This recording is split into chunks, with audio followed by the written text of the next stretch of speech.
She was a beloved grandmother who knew the value of hard work.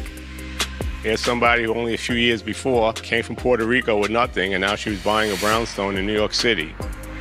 And he seemed like the perfect partner to share it with. He was very polite, very nice. She loved the attention that he gave her. He seemed like the type of guy she could spend the rest of her life with. But a brutal double homicide will tear them apart forever. It was a horrific crime scene. It was almost like overkill. And to know that the little girl was there, it's just shocking. The hunt for a killer will reveal a tangled web of suspects. He was a player, Playa. But I said, just tell me what happened.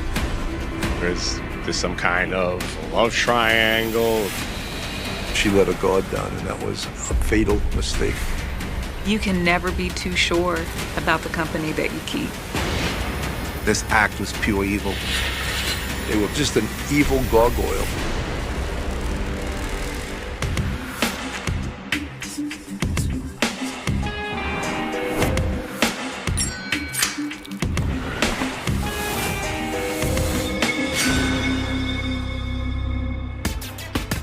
December 1st, 2001, East Harlem, New York. It's a lively Saturday in El Barrio, also known as Spanish Harlem.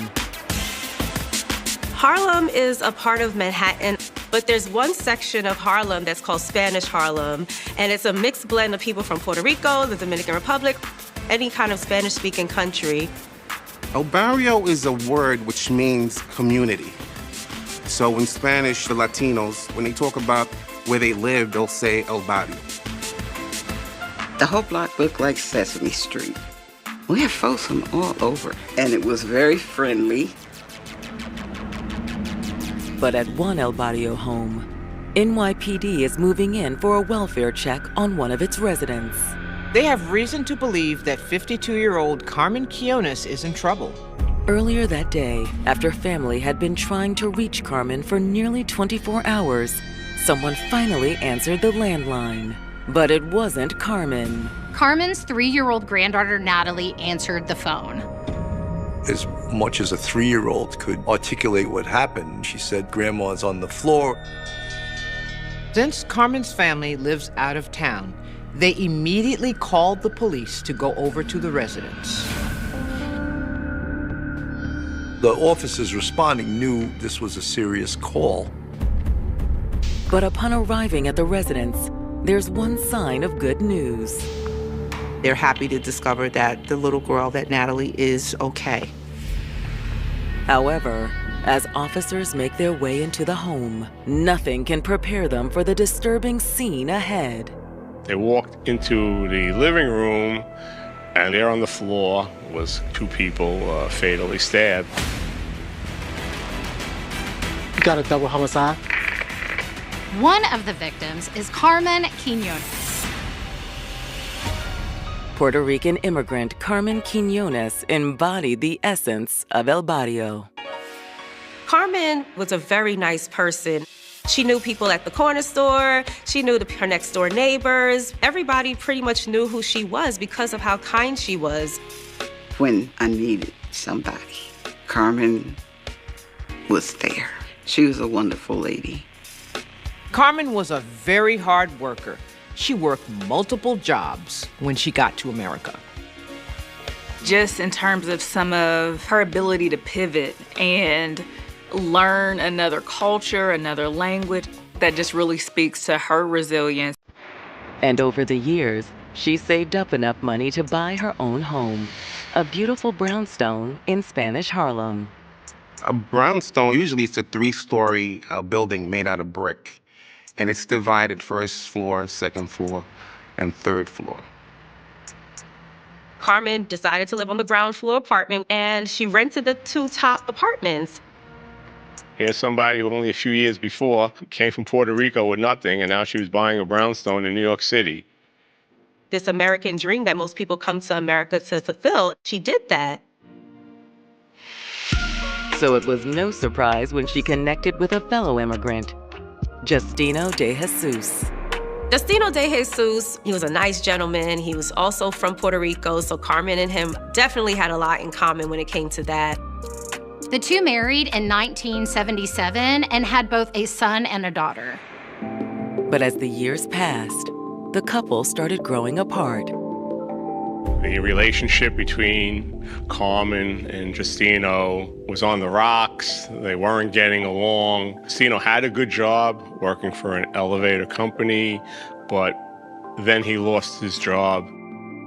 Soon, even friends in the neighborhood could sense tension in the marriage. When things got too much, he'd go and he'd be sitting on his soup in the night. Carmen couldn't take the marriage anymore, and eventually they got divorced. But the divorce was amicable, and Carmen even allowed Justino to stay in the brownstone. She allowed him to move to the very top apartment on the 3rd floor of the same brownstone.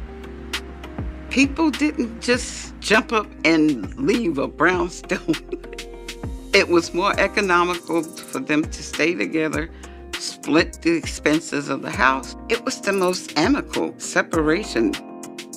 So that plumbing in the bathroom's fixed. Okay, great. Thanks so much. That's so helpful. Oh. And while you're here, do you mind the garbage disposal's kind of acting up? Can you check on that? Yeah, sure. Okay. What's going on here? He lived there rent-free, only to the condition where he just had to keep up with the maintenance of the entire brownstone. So in Carmen's eyes, she got an in-house super, and she's able to work the apartment as a landlord. Oh, where's Natalie? Oh, I put her down for a nap. Around that same time, Carmen's granddaughter, Natalie, had moved in with her while Natalie's mother was in school upstate. However, just because she was a recently divorced grandmother, Carmen had not given up on living life to the fullest. She started dating a fellow Puerto Rican immigrant from the community named Ruben Frederick. When she first started going out with Ruben, she introduced me to him. And pretty soon, he was just like anybody else coming in the block. He was very polite, very nice. They went out all the time. They enjoyed each other's company. And he just loved Carmen, and she loved the attention that he gave her. Ruben was kind, he was thoughtful, and he really seemed like the type of guy that Carmen could spend the rest of her life with. A steady income, a beautiful home, and newfound romance. By 2001, Carmen Quiñones seemed to have it all. But now police in New York's 23rd precinct have found the 52-year-old grandmother deceased on her living room floor. And she isn't the only victim. They determined the second victim to be Carmen's boyfriend, Ruben Frederick. Carmen and Ruben have both suffered several stab wounds. There wasn't much to go on except the basics. You have 2 people fatally stabbed inside in a brownstone apartment, and police are now looking for a motive and the killer. As night falls on Spanish Harlem, NYPD homicide detectives arrive to launch their investigation. It was a horrific crime scene. There was blood all over the floor. On the walls, it was blood spatter. It was horrible, horrible. Based on the condition of the bodies, detectives suspect the victims have been dead for about 20 hours. When you have coagulation, it's thick and it's drying. So that means it's more than several hours that the body's been there. And to know that the little girl was there, it's just shocking. A horrible situation to be for a little girl. The apartment is in disarray. There are drawers open, clothes everywhere. The apartment is completely ransacked. Could this be a robbery gone wrong? Police examine the front door for more clues. It didn't appear that the door was broken in any way, shape, or form, so the officers knew that somebody had to be let in to the apartment. We haven't located any signs of forced entry. Which raises one possible theory. We were thinking that perhaps it was what was known as a push-in robbery, that you're accosted on the street, followed into the building, and then the horrific crime occurred inside the apartment. But when police take a closer look at the bedroom, evidence suggests this isn't a typical break-in. They picked up the mattress and they found a stash of cash. It was $16,000 in cash. As soon as we saw $16,000, it struck us as very strange. Did this strange find have something to do with what happened to the couple? It looks like someone may have wanted that money. Someone dangerous. New York detectives investigating the double homicide of 52-year-old Carmen Quiñones and her boyfriend Ruben Frederick have just made a surprising discovery inside Carmen's bedroom. They picked up the mattress and they found a stash of cash. It was $16,000 in cash. It struck us as very strange. Right away we were thinking, could this be a gambling location? Could this be a narcotics location? Can I get someone at the precinct to run a check on this address? But those theories are quickly dispelled. When we ran it through our computer system, nothing came up. The location was totally clean. Background checks on Carmen and Ruben are clean as well. They had never been in trouble before. No touch of anything with law enforcement whatsoever. Both of them are exemplary citizens without even so much as a traffic ticket. Hey, check this out. And upon further investigation, detectives find a legitimate explanation for the cash. We've recovered rent receipts that the money was from, rent being paid by the two tenants on the second floor. And Carmen kept the money underneath his bed rather than put it in the bank. She just didn't trust banks.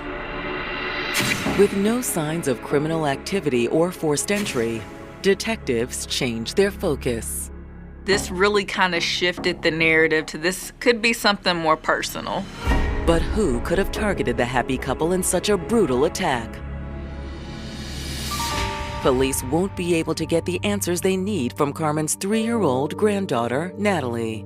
You just cannot bare bone throw questions at a 3-year-old because their memory is different.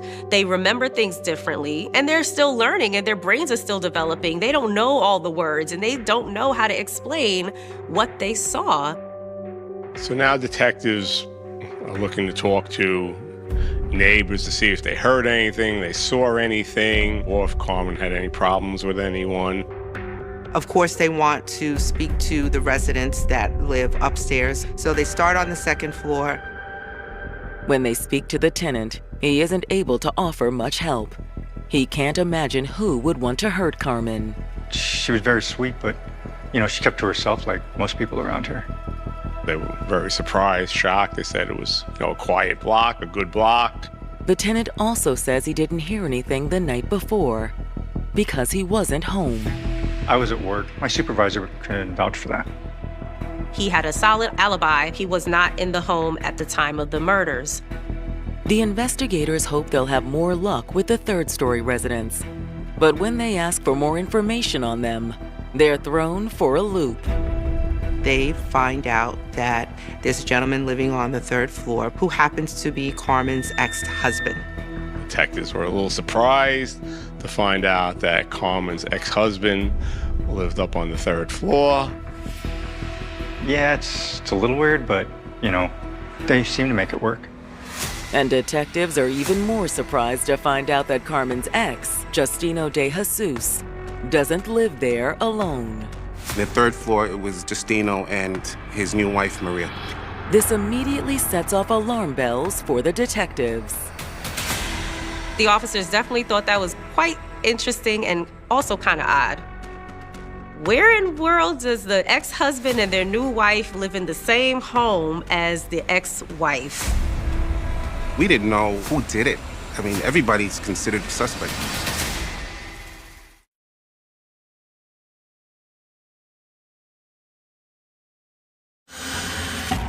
As NYPD investigates the fatal stabbings of Carmen Quiñones and her boyfriend Ruben Frederick, the tight-knit neighborhood of Spanish Harlem remains stunned.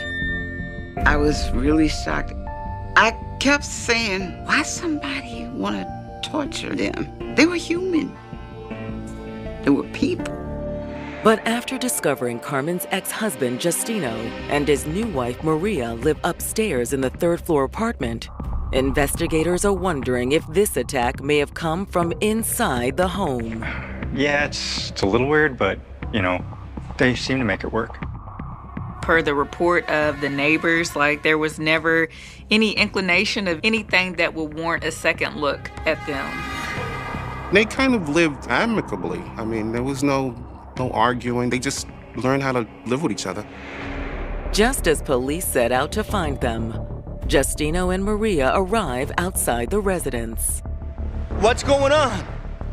He came home and he was going, whoa, what's this? We need to talk. There's been a homicide. So as the officers are talking to Justino and Maria, they let them know that Carmen and Ruben are dead. What? That can't be. We're gonna need both of you to come with us to answer some questions. In the beginning, everybody's considered a suspect. They both seem really upset, but they agree to go back to the station with the investigators. They interviewed them separately in different rooms. They want to make sure they both told the same story. Detectives sit down with Justino first, and he seems genuinely shocked by what's transpired. I just can't believe it. He was like, no, it can't be. There's no way anybody that I know is involved in killing Carmen. He lets them know that they are still friends, that he had no reason to harm her, and certainly not harm her knowing that his granddaughter is in the apartment with her. But investigators aren't letting Justino off the hook just yet. Police believe the murders took place on November 30th, so where was Justino during that time?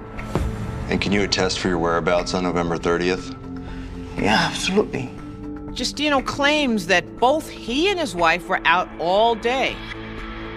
They had alibis. Justino was working. Maria was out doing errands. And Justino says when they returned home, nothing seemed out of the ordinary. As far as I could tell, everything seemed normal with the house. He didn't see or hear anything that would indicate a murder had taken place inside the residence. In the next room, Justino's wife Maria corroborates her husband's statement.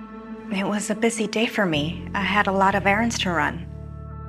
I remember she said that she went to pick up some glasses, reading glasses, and she had to do a couple of stops. And then she returned home. They believed she didn't know anything. Justino and Maria also agree to let the police search their third-floor apartment. They don't find a murder weapon. They don't find any blood. They don't find anything that indicates that these two individuals had anything to do with the crime that occurred downstairs. So now detectives are stymied.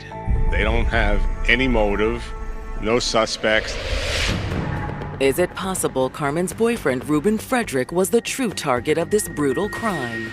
They've looked at everything that they could possibly look at on Carmen's side. So now they have to determine what's the deal with Ruben. They saw that he was a bus driver for a private company, and then they found out that he lived in Brooklyn. And that's when they make a shocking new discovery. To their surprise, he does not live alone in Brooklyn. They determined that Ruben is actually married. There's some kind of, love triangle.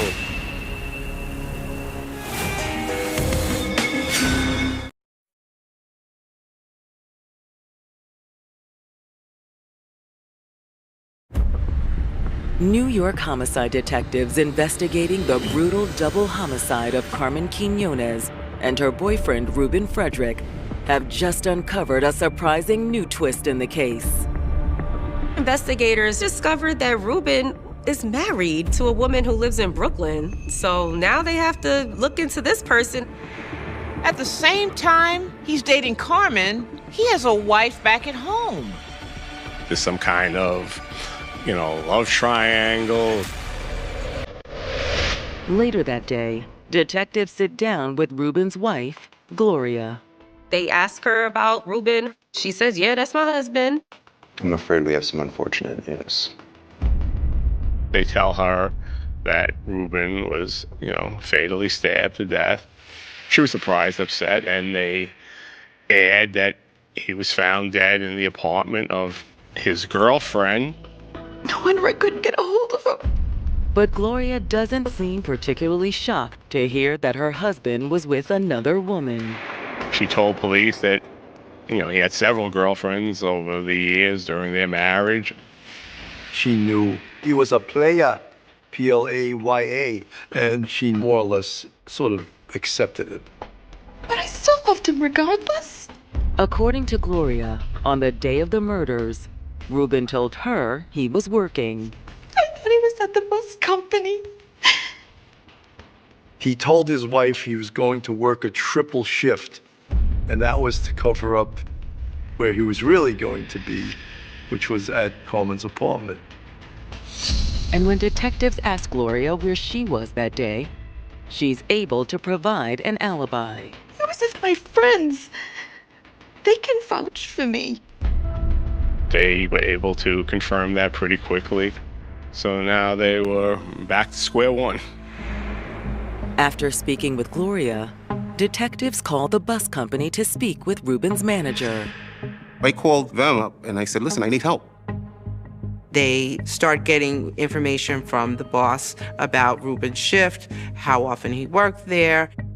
Ruben's boss assures police he was a reliable employee who got along with everyone. As far as they knew, he had no enemies. They couldn't offer police any motive of who would want to kill him. But in passing, Ruben's boss mentioned something that catches their attention. The boss said, do you have his cell phone? Ruben had a phone from the company. He used it all the time. And so now the police are wondering, what cell phone? They didn't find one in the home. I went back. I'm looking for something that said cell phone from the scene. There was none. So I'm like, where is this phone? Ruben's boss gives the detectives the phone number. So the police subpoena the records of the phone. And when the records come in, detectives know they're on the right track. A few days later, they call me. They said, we have phone calls from that phone. I said, okay. Is the phone still active? They said yes. And we have several phone calls that were dialed out of the phone after the murders. And they said, whoa, wow, that's interesting. Obviously, it was not made by Ruben because he was dead. So now they were trying to figure out who was using this phone and who were they calling. Detectives contact the recipients of those calls to ask who called them from that number. Each phone call recipient gives the same name, Carlos Diaz. Now, who the heck is Carlos Diaz? Detectives run Carlos's name through their system. Carlos Diaz doesn't have a record of any significance. He's not, a heavy hitter. They see he got some arrests, mostly petty crimes, but they figure if he has Ruben's phone, he's the killer. They feel like they've hit the jackpot at this point. And now this person is taken into custody. Once they get Carlos in an interrogation room, detectives turn up the heat. They're asking him, do you know Carmen? Do you know Ruben? And he's looking at them like, who are these people? I don't know what you're talking about, Meg. And how did we find this in your pocket? But when detectives confront him about Ruben's phone, Carlos has an explanation. I was going to clone it. I just haven't gotten around it yet. He lets them know that he's a phone cloner, meaning that he takes the SIM card out of one phone and puts it into another phone and uses the minutes up on that one and transfer that SIM card to another one. Back then, they would clone the phone and they would bang out thousands of dollars worth of calls and then get rid of it. It gives people the ability to, use the phone without having to pay for the service. Okay, that still doesn't explain how you got Ruben's phone. The point is, he has the SIM card belonging to Ruben, and the police are wondering, well, where'd you get this from? He thinks he's just there for a phone that he cloned. I said, no, you're not here because of a phone. You're here because that phone belonged to 2 people that were murdered. Murder? He goes, let me tell you, detective, I might be a lot of things, but I'm not a murderer. All right, listen. I got this from another guy a few days ago. A guy who goes by Doggy. He said, Doggy gave it to me. I said, Doggy? Who's Doggy? He said, he lives in my neighborhood. He wanted this phone cloned. What's Doggy's real name? His name is Rafael Rios. Sure enough, he identifies him. Rafael Rios. What does he have to do with Carmen and Ruben's murder? That's when Carlos drops another name. He says Rafael gave him instructions to hand the cloned phone over to another man from the neighborhood named Raymond Mundo. Now detectives have not 1, but 2 additional suspects on their hands. What do you know about this Raymond guy? That's the one you don't mess around with. He said, like, Raymond's a real bad guy. He's, like, a little afraid of him. He even said, I was going to clone the phone for free. When detectives pull Raymond's criminal history, they see that Carlos is telling the truth. Raymond has recently been released from prison after serving 6 years. And the crime sounds eerily familiar. He did a home invasion with a knife. When we saw his MO and what he did, we was like, this is the guy.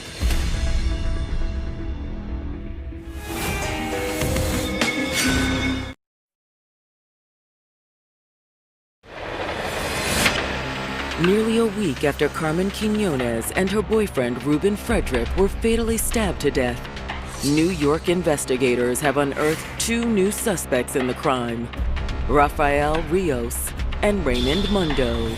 Both men have a criminal record, but there's something in Raymond's rap sheet that really stands out to investigators. Raymond has recently been released after serving 6 years in prison for an eerily similar crime. He did a home invasion with a knife. When we saw his MO and what he did, we was like, this is the guy. But other than their involvement with Ruben's phone, what's Raymond and Rafael's connection to the murdered couple? If they're the killers, why did they do it? At that point, we were just concentrating on these 2 people from the Bronx, and we needed to know why. Police immediately move in to locate the 2 suspects. Rafael and Raymond happen to live in the same building. Raymond is nowhere to be found. However, they are able to locate Rafael and bring him in for questioning. At the station, detectives press Rafael about his involvement in the murders, but he refuses to talk. I don't know what you're talking about. This guy is not bending, and I don't think they expected him to. He's been down this road of being questioned by the police before. He knows what to say and what not to say. But eventually, Rafael starts to realize his stonewalling isn't going to work. We break it down, and I said, listen, there was a double homicide in East Harlem, and it points out that you have the phone that belonged to one of the victims. So that's when he kind of realizes that he's not going anywhere right now. Come on, Rafael, it's time to tell the truth. So I said, just tell me what happened. Okay. So he basically says, Mundo and I went to East Harlem, and we did this crime. He gave a 10-page written confession. He gave up the whole thing. Rafael says on November 30th, he and Raymond posed as detectives to sneak into Carmen Quinones' brownstone. They said police. So Carmen opened the door slightly. Yes? They were dressed in, like suits or shirt and tie, so to look the part, And they had pads like they were detectives, taking notes. With the NYPD, can we come in? Rafael says that's when Carmen sensed something wasn't right. She went to slam the door, but it was too late. She let her guard down, and that was a fatal mistake. That was the beginning of the end. Before she could even say anything, Raymond stabs her in the chest with a knife and pushes his way into the apartment. Ruben, who's in the back room, hears all this.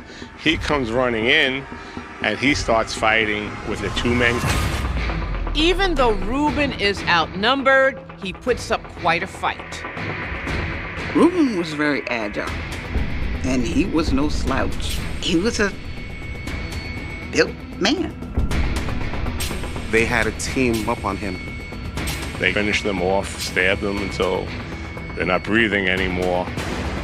Carmen and Ruben are each stabbed over 20 times. Shortly thereafter, the killers realized there was someone else in the apartment, Carmen's 3-year-old granddaughter, Natalie. When they spotted the little girl in the apartment, they were shocked. So they spoke amongst each other and said, what are we gonna do? Raphael said, she's little, she didn't see anything, she doesn't know us, so they decide, instead of killing the little girl, they'll tie her up with duct tape. They taped her up and sat her down in front of a television to be found by the police later on. By the grace of God, she was able to untie herself, and 20 hours later, she was able to pick up that phone. But there's still one big question on the minds of investigators. Why? They believe the story as far as the facts of how this murder played out, but they still need the answers to the ultimate question. How did they plan this? Who else was involved? That's when Raphael drops the ultimate bombshell. This was a contract hire, and they were only supposed to kill Carmen at the orders of Maria de Jesus. He said, Maria. I said, Maria. He goes, yeah, upstairs, Maria, 3rd floor. I mean, we were shocked.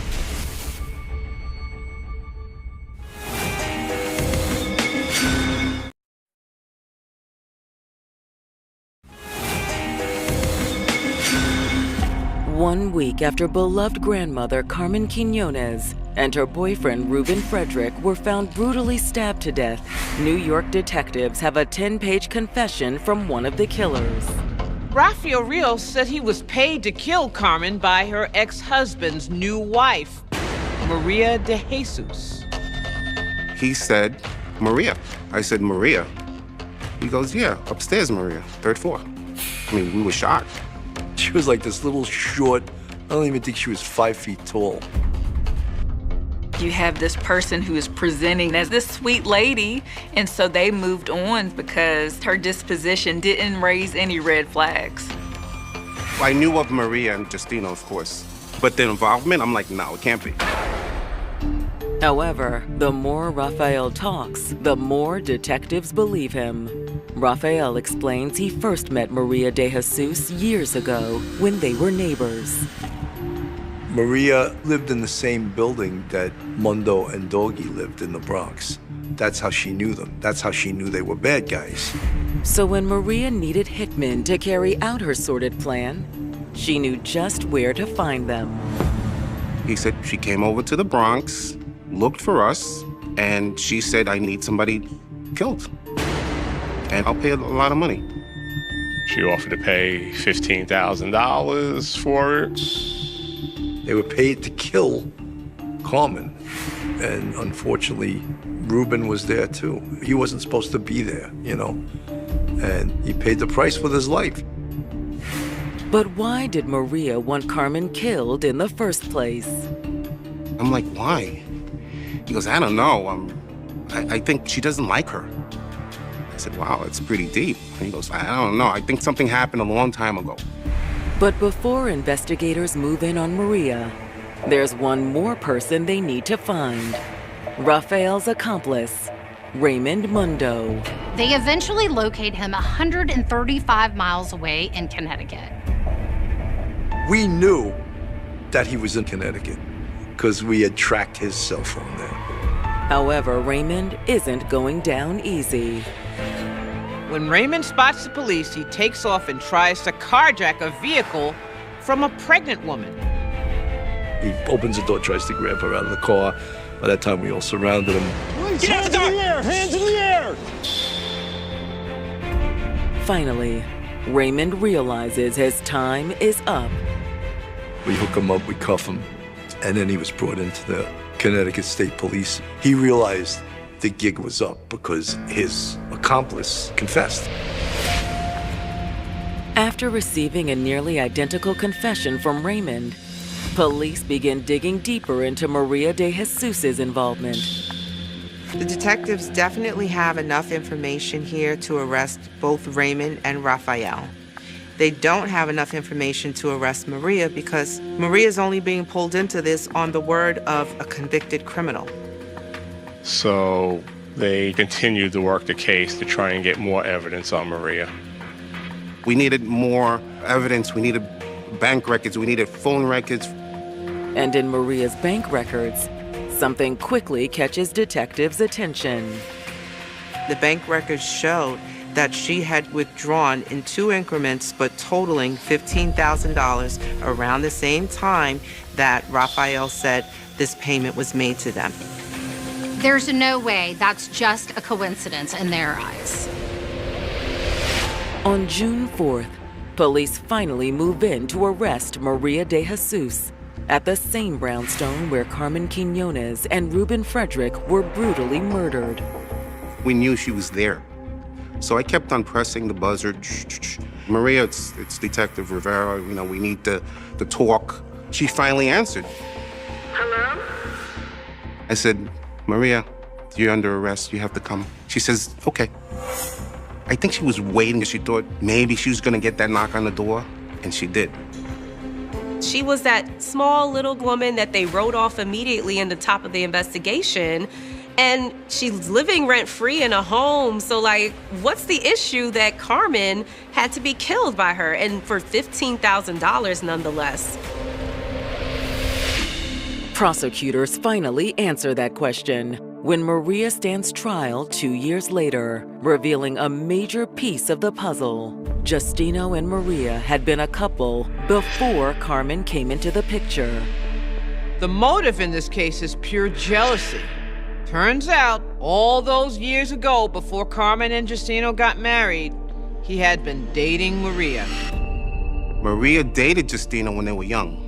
We believe that she was still mad at Carmen because Carmen married Justino.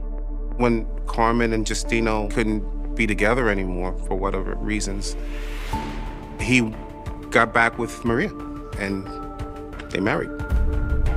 And since Carmen and Justino have a rent-free arrangement, Maria had to live in the same building as her arch nemesis. The fact that she had to see this woman every day, I don't know. That's a big grudge to have. To prove that Maria was the mastermind behind the murders, prosecutors present her bank records to the court. They had the bank receipts that she took out $15,000. And that payment matched up with the agreed-upon amount for this murder for hire.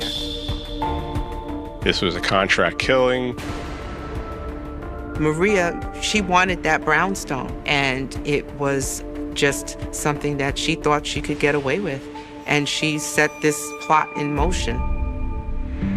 But most damning of all is Rafael Rios's testimony. Raphael makes a plea deal with the prosecution to testify against Maria, and his testimony is really the nail in her coffin. She's convicted of murdering Carmen Quinones and Ruben Frederick. She's sentenced to life without parole. She may not have been the one who did the stabbing, but she's the one who was the mastermind. But while Maria de Jesus is convicted of the merciless crime, investigators are convinced her husband Justino had nothing to do with it. No one could ever find any nexus between Justino and the ill-fated, devious plans of Maria, you know. She was just an evil gargoyle, that woman. As for Raymond Mundo, he's tried separately and also found guilty. He goes to trial, and he's ultimately convicted of first-degree murder and sentenced to life in prison without the possibility of parole. So Maria and Raven are sentenced to life without parole. But due to his cooperation, Raphael only gets 23 years. Is it enough? That's still up for debate. This act was pure evil, powered by hatred, pure hatred. This murder of Carmen Quinones and Ruben Frederick was, it was a horrific case. It is one of those cases that stays with you, stays with you for the rest of your life. It's just a lot of loss. You can never be too sure about the company that you keep. On the morning of July 15th, still 1992, one of London's most familiar green spaces became the setting for a crime that would haunt Britain for decades. Wimbledon Common was already awake. Dog walkers crossed damp footpaths. Early runners moved through the trees. Parents pushed strollers beneath a quiet summer sky. It looked like an ordinary Wednesday, the kind of morning that disappeared into memory before lunchtime. But before the day was over, that illusion would be shattered forever. A young mother lay mortally wounded in a secluded clearing, only a short distance from paths used by hundreds of people every day. Beside her stood her 2-year-old son, physically unharmed yet too young to explain what had happened. The image would become one of the most unforgettable scenes in modern British criminal history. It appeared to be the kind of case that detectives believed could be solved quickly. The attack had happened in daylight. The location was public. Forensic evidence had been recovered. Witnesses had been in the area. Yet what followed was not a rapid arrest, but one of the longest and most controversial murder investigations Britain had ever witnessed. For 23 years, the identity of the killer remained unknown, while the investigation itself became a story of missed opportunities, disputed investigative methods, and the evolving power of forensic science. When the truth finally emerged, it did not simply identify a murderer. It forced the nation to reconsider everything it thought it knew about the case that had once seemed impossible to solve. Rachel Nichol was 23 years old. Friends described her as intelligent, warm, and deeply devoted to her young son, Alexander. She lived in South London and often visited Wimbledon Common, a vast stretch of woodland, grassland, and walking trails that served as one of the capital's most popular open spaces. Thousands of Londoners knew the Common as a place of escape from city life. Families picnicked there. Children played among the trees. Joggers followed familiar routes. Dog owners gathered every morning in routines that rarely changed. It was precisely because the location felt so ordinary that the crime sent such powerful shockwaves through the country. Violence of this nature was expected in dark alleyways or isolated industrial districts, not in a park where parents believed their children were safe. The attack challenged assumptions about public safety and transformed a place associated with peace into one associated with fear. That Wednesday morning began like many others. Rachel left home with Alexander for what appeared to be a routine walk across the Common. Nothing suggested danger. The weather was mild, encouraging more visitors than usual. The familiar paths gave every appearance of normality. Witnesses later remembered seeing people scattered throughout the area, each following their own daily routines. No one could have imagined that within minutes an act of extraordinary violence would unfold only a short distance away. According to the evidence established during the investigation, Rachel was attacked in a secluded area of the Common. She sustained multiple stab wounds in a brutal assault that shocked even experienced investigators. Alexander remained near his mother after the attack. When other visitors eventually discovered the scene, emergency services were summoned immediately, but Rachel could not be saved. Her son survived physically unharmed, though the psychological consequences of witnessing such an event at such a young age would become part of the tragedy remembered by the public. News of the murder spread rapidly across Britain. Newspapers interrupted ordinary headlines with urgent reports from Wimbledon. Television bulletins opened with updates from the crime scene. Radio broadcasts repeated the same disturbing facts throughout the day. A young mother had been murdered in broad daylight. Her small child had been present. The killer had escaped without being identified. Those simple facts alone were enough to grip the nation's attention. As journalists arrived outside the police cordons, images of forensic officers working methodically across the woodland began appearing on television screens across the country. White protective suits moved carefully through the undergrowth. Detectives photographed every inch of the scene. Specialists searched for fibers, footprints, fingerprints, and biological evidence that might identify the attacker. Every detail seemed significant because investigators believed they were dealing with a murderer who had left traces behind. The investigation immediately became one of the Metropolitan Police's highest priorities. Detectives established a major incident room and assembled experienced homicide investigators alongside forensic specialists. Hundreds of officers were assigned to the inquiry. Every witness who had been on Wimbledon Common that morning became potentially important. Appeals for information appeared across newspapers and television. Anyone who had seen suspicious behavior was urged to contact police immediately. Officers knocked on doors throughout surrounding neighborhoods. Thousands of statements were eventually collected. Maps of the Common were examined repeatedly as detectives reconstructed movements of walkers, cyclists, joggers, and drivers. Every reported sighting was placed into a developing timeline. The hope was straightforward. Somewhere among the ordinary routines of hundreds of people, someone had unknowingly seen the man responsible. The crime scene itself presented both opportunities and challenges. Investigators recovered biological material believed to belong to the attacker. In 1992, DNA profiling was already an established forensic technique in Britain, but it remained far less advanced than it would become decades later. Scientists understood that the recovered samples could eventually prove decisive if the correct suspect were identified.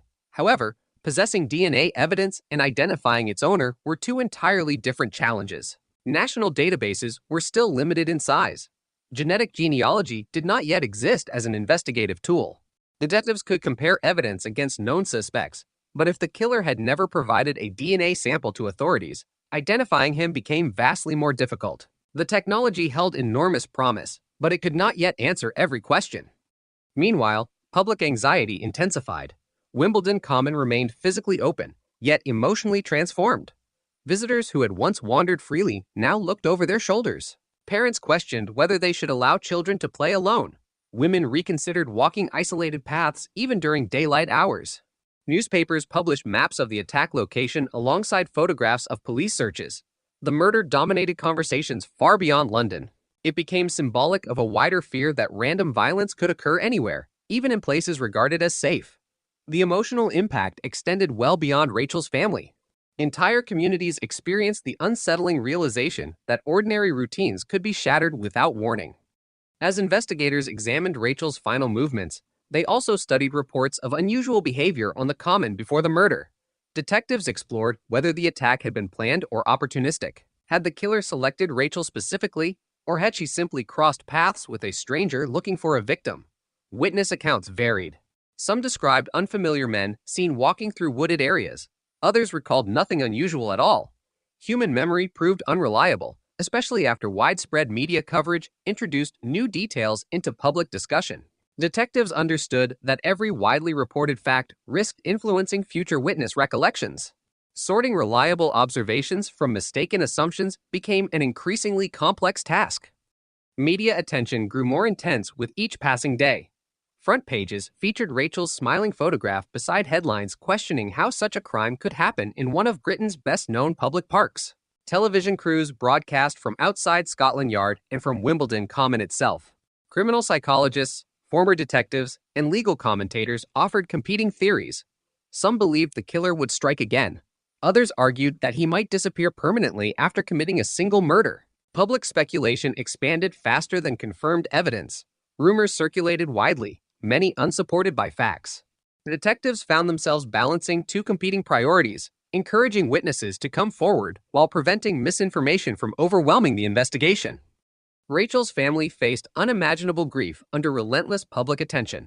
Every statement they released reflected hope that someone, somewhere, possessed information capable of identifying the killer. Friends remembered her kindness, her love for Alexander, and the ordinary future that had been stolen in a matter of minutes. Their loss became inseparable from the broader national story unfolding around the investigation. For millions watching from home, Rachel ceased to be merely another name in a newspaper. She became the face of an unresolved tragedy that challenged confidence in the criminal justice system's ability to deliver answers. Inside the investigation, detectives confronted the uncomfortable reality that solving murders depends not only upon determination, but upon evidence, technology, and timing. Every day that passed without an arrest increased the possibility that memories would fade, witnesses would become harder to locate, and physical evidence would lose context. Yet investigators remained convinced the case was solvable. They possessed forensic material. They believed the attacker had almost certainly been seen before or after the crime. They expanded inquiries into known violent offenders, examined previous sexual assaults, reviewed reports from neighboring police forces, and searched for behavioral similarities that might connect Rachel's murder to other crimes. Thousands of names entered investigative files. Hundreds were examined in detail. None produced the breakthrough detectives desperately needed. Few people realized during those first weeks that the Rachel Nichol investigation would eventually become remembered not only because of the murder itself, but because of the extraordinary decisions that followed. Decisions that would generate years of controversy, reshape investigative practices, and delay justice for more than 2 decades. At that moment, however, none of those future developments were visible. Britain saw only a grieving family, a frightened public, an enormous police operation, and a killer who had vanished into the ordinary crowds of London, leaving behind a crime scene filled with unanswered questions and a single promise from investigators that they would not stop searching until the person responsible was finally identified. The days that followed the murder unfolded beneath an atmosphere unlike anything Wimbledon Common had experienced before. Police tape had disappeared, but the sense of normality had not returned. Every pathway carried a different meaning. Every patch of woodland seemed capable of hiding secrets. People who had walked those trails for years without a second thought suddenly altered their routines, choosing wider paths, avoiding isolated areas, or abandoning the common altogether. The fear extended beyond South London. Across Britain, newspapers questioned whether anyone could truly feel safe in a public park again. Television cameras returned repeatedly to the same location where forensic officers had worked only days earlier, reinforcing a haunting reality. The crime scene had been cleaned, but the memory remained untouched. Detectives understood that fear alone could not solve a murder. They needed evidence that would withstand scrutiny in court, and they needed it quickly. The first stage of every major homicide investigation is often the most critical. Witnesses remember more. Physical evidence is freshest. Suspects are more likely to make mistakes. Every hour matters. In Rachel Nichol's case, the investigation moved with extraordinary urgency, but each promising lead seemed to dissolve just as quickly as it appeared. The major incident room became the nerve center of an operation involving hundreds of officers. Walls filled with maps, timelines, photographs, witness statements, and lists of potential suspects. Telephones rang continuously as members of the public responded to appeals for information. Detectives sorted through thousands of calls, separating credible observations from misunderstandings, speculation, and deliberate false reports. Every caller believed they possessed something important. Some claimed they had seen a man running from the common. Others remembered suspicious vehicles parked nearby. A few insisted they recognized the killer from composite descriptions circulating in the media. Each report required assessment. Even the smallest detail could potentially become the missing piece investigators needed. Officers began reconstructing Rachel's final morning with remarkable precision. They retraced her route through Wimbledon Common, calculating approximate walking times between footpaths and open spaces. They interviewed regular visitors who might have crossed paths with her. Dog walkers, cyclists, groundskeepers, joggers, maintenance staff, and nearby residents all became part of the investigation. Detectives sought to identify everyone known to have been in the area between the early morning hours and the discovery of the attack. They compared statements repeatedly, searching for overlapping observations that might reveal a consistent pattern. In theory, someone had almost certainly encountered the offender before or after the murder. The challenge lay in identifying which encounter mattered among hundreds of ordinary interactions that occurred every morning on the common. Witnesses described seeing unfamiliar individuals wandering through wooded areas, but the descriptions rarely matched one another perfectly. One remembered dark clothing, another focused on facial hair. A third recalled someone behaving nervously near a footpath. Human memory is influenced by stress, distance, lighting, and the passage of time. Detectives understood these limitations. They also recognized another danger.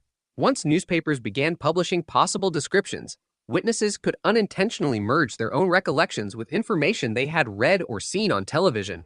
Every public appeal risked both helping and complicating the investigation. Police therefore approached witness interviews carefully, attempting to preserve original memories before outside influences reshaped them. Meanwhile, forensic specialists continued examining every item recovered from the crime scene.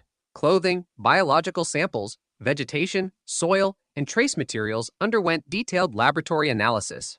By the standards of the early 1990s, British forensic science ranked among the most advanced in the world. DNA profiling had already demonstrated its extraordinary potential in previous criminal investigations. Scientists knew the biological evidence collected from Rachel's murder could one day identify the offender with exceptional certainty. Yet technology still depended on one essential requirement. There had to be someone against whom the evidence could be compared. DNA databases remained relatively small compared with those that would exist decades later. If the murderer had never entered the criminal justice system in a way that required providing a DNA sample, investigators possessed no automated method of discovering his identity. The evidence existed, but it remained connected to an unknown individual. As the inquiry expanded, detectives explored whether Rachel's murder might be linked to previous sexual assaults or violent attacks committed in parks across London. Criminal analysts examined reports involving lone female victims, particularly incidents occurring near woodland or open spaces.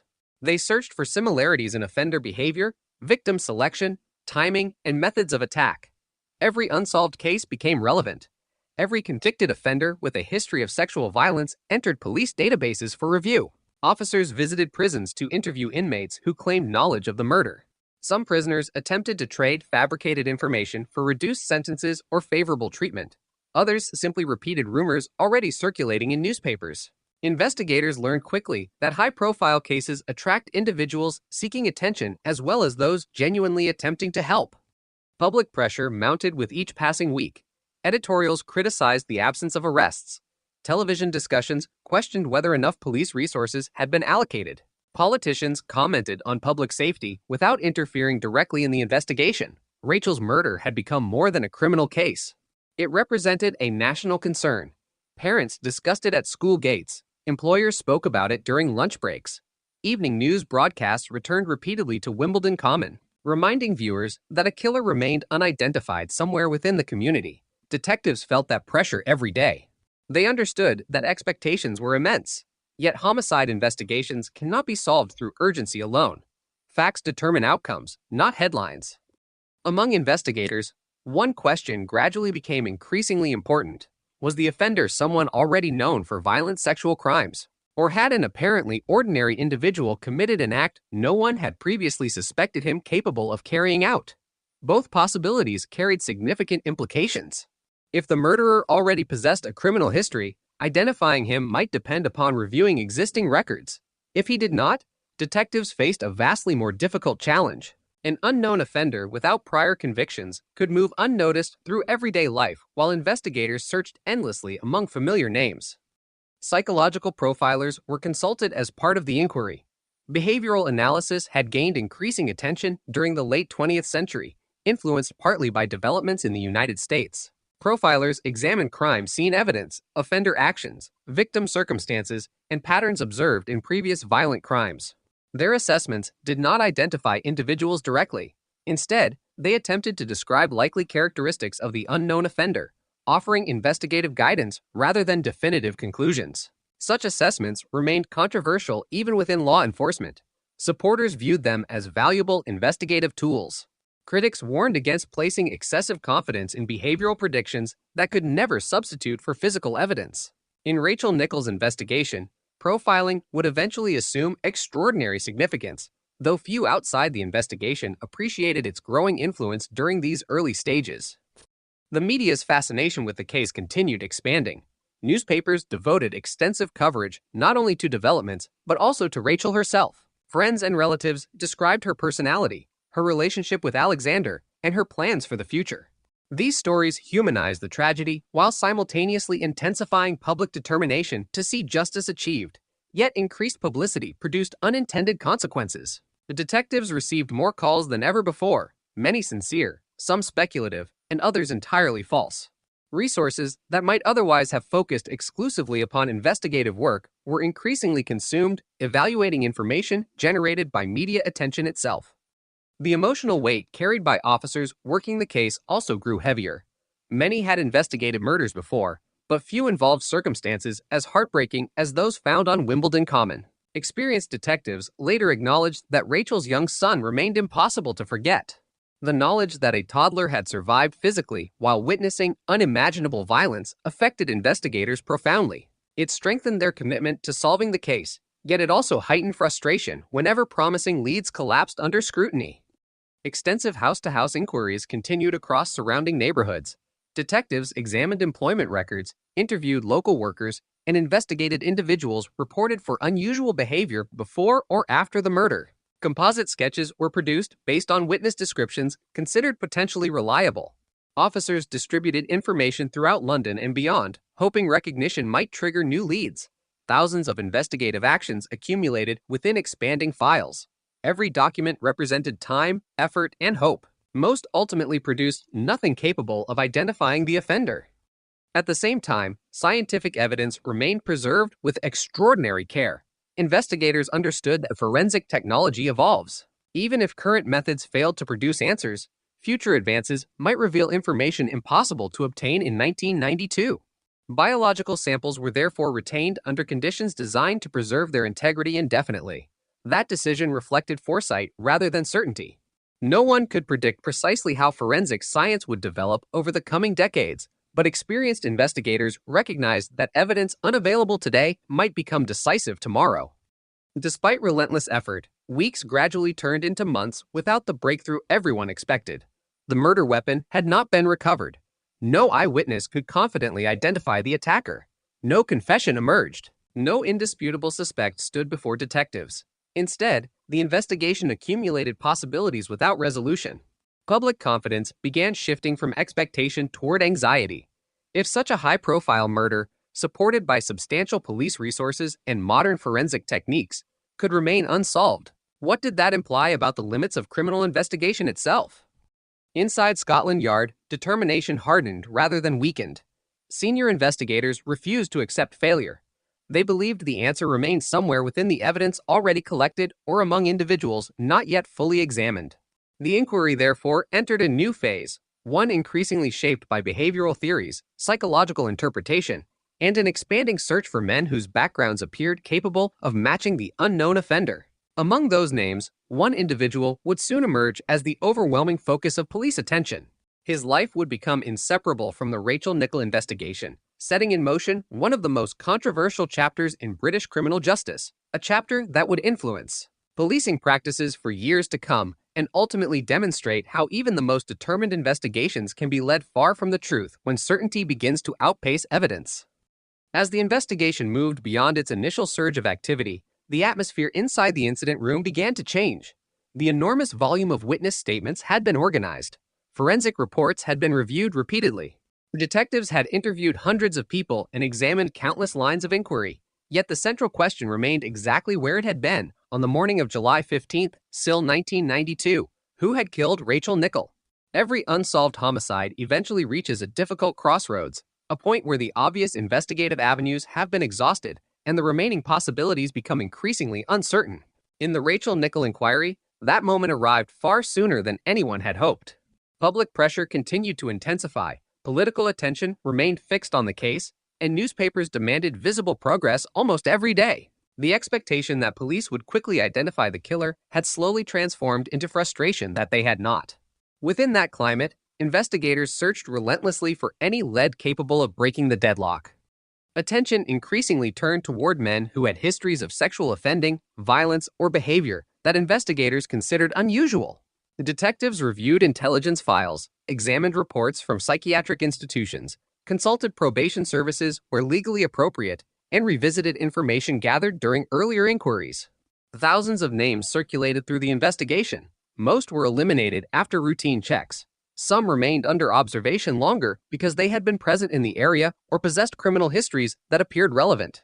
The process was painstaking, and officers understood that suspicion alone could never substitute for evidence. Nevertheless, major investigations often require detectives to prioritize individuals whose backgrounds appear consistent with the available facts. The challenge lies in ensuring that investigative focus does not become investigative certainty before the evidence justifies it.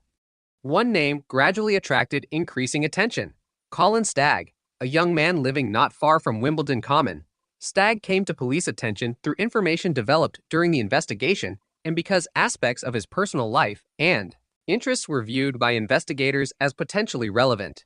He was known to walk on the common. He had an interest in outdoor survival and carried camping equipment during some of his walks. Personal writings recovered during the investigation reflected fantasies and interests that detectives regarded as unusual and disturbing. Importantly, however, unusual interests and criminal guilt are not the same thing.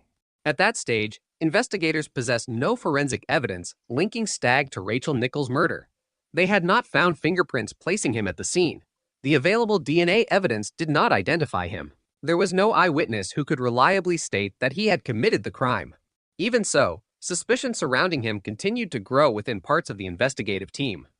Behavioral analysis played an increasingly significant role in shaping that suspicion. Criminal profiling was receiving considerable attention during the early 1990s, and investigators sought assistance from specialists who attempted to interpret offender behavior based upon crime scene characteristics. Profiling was never intended to identify a specific individual.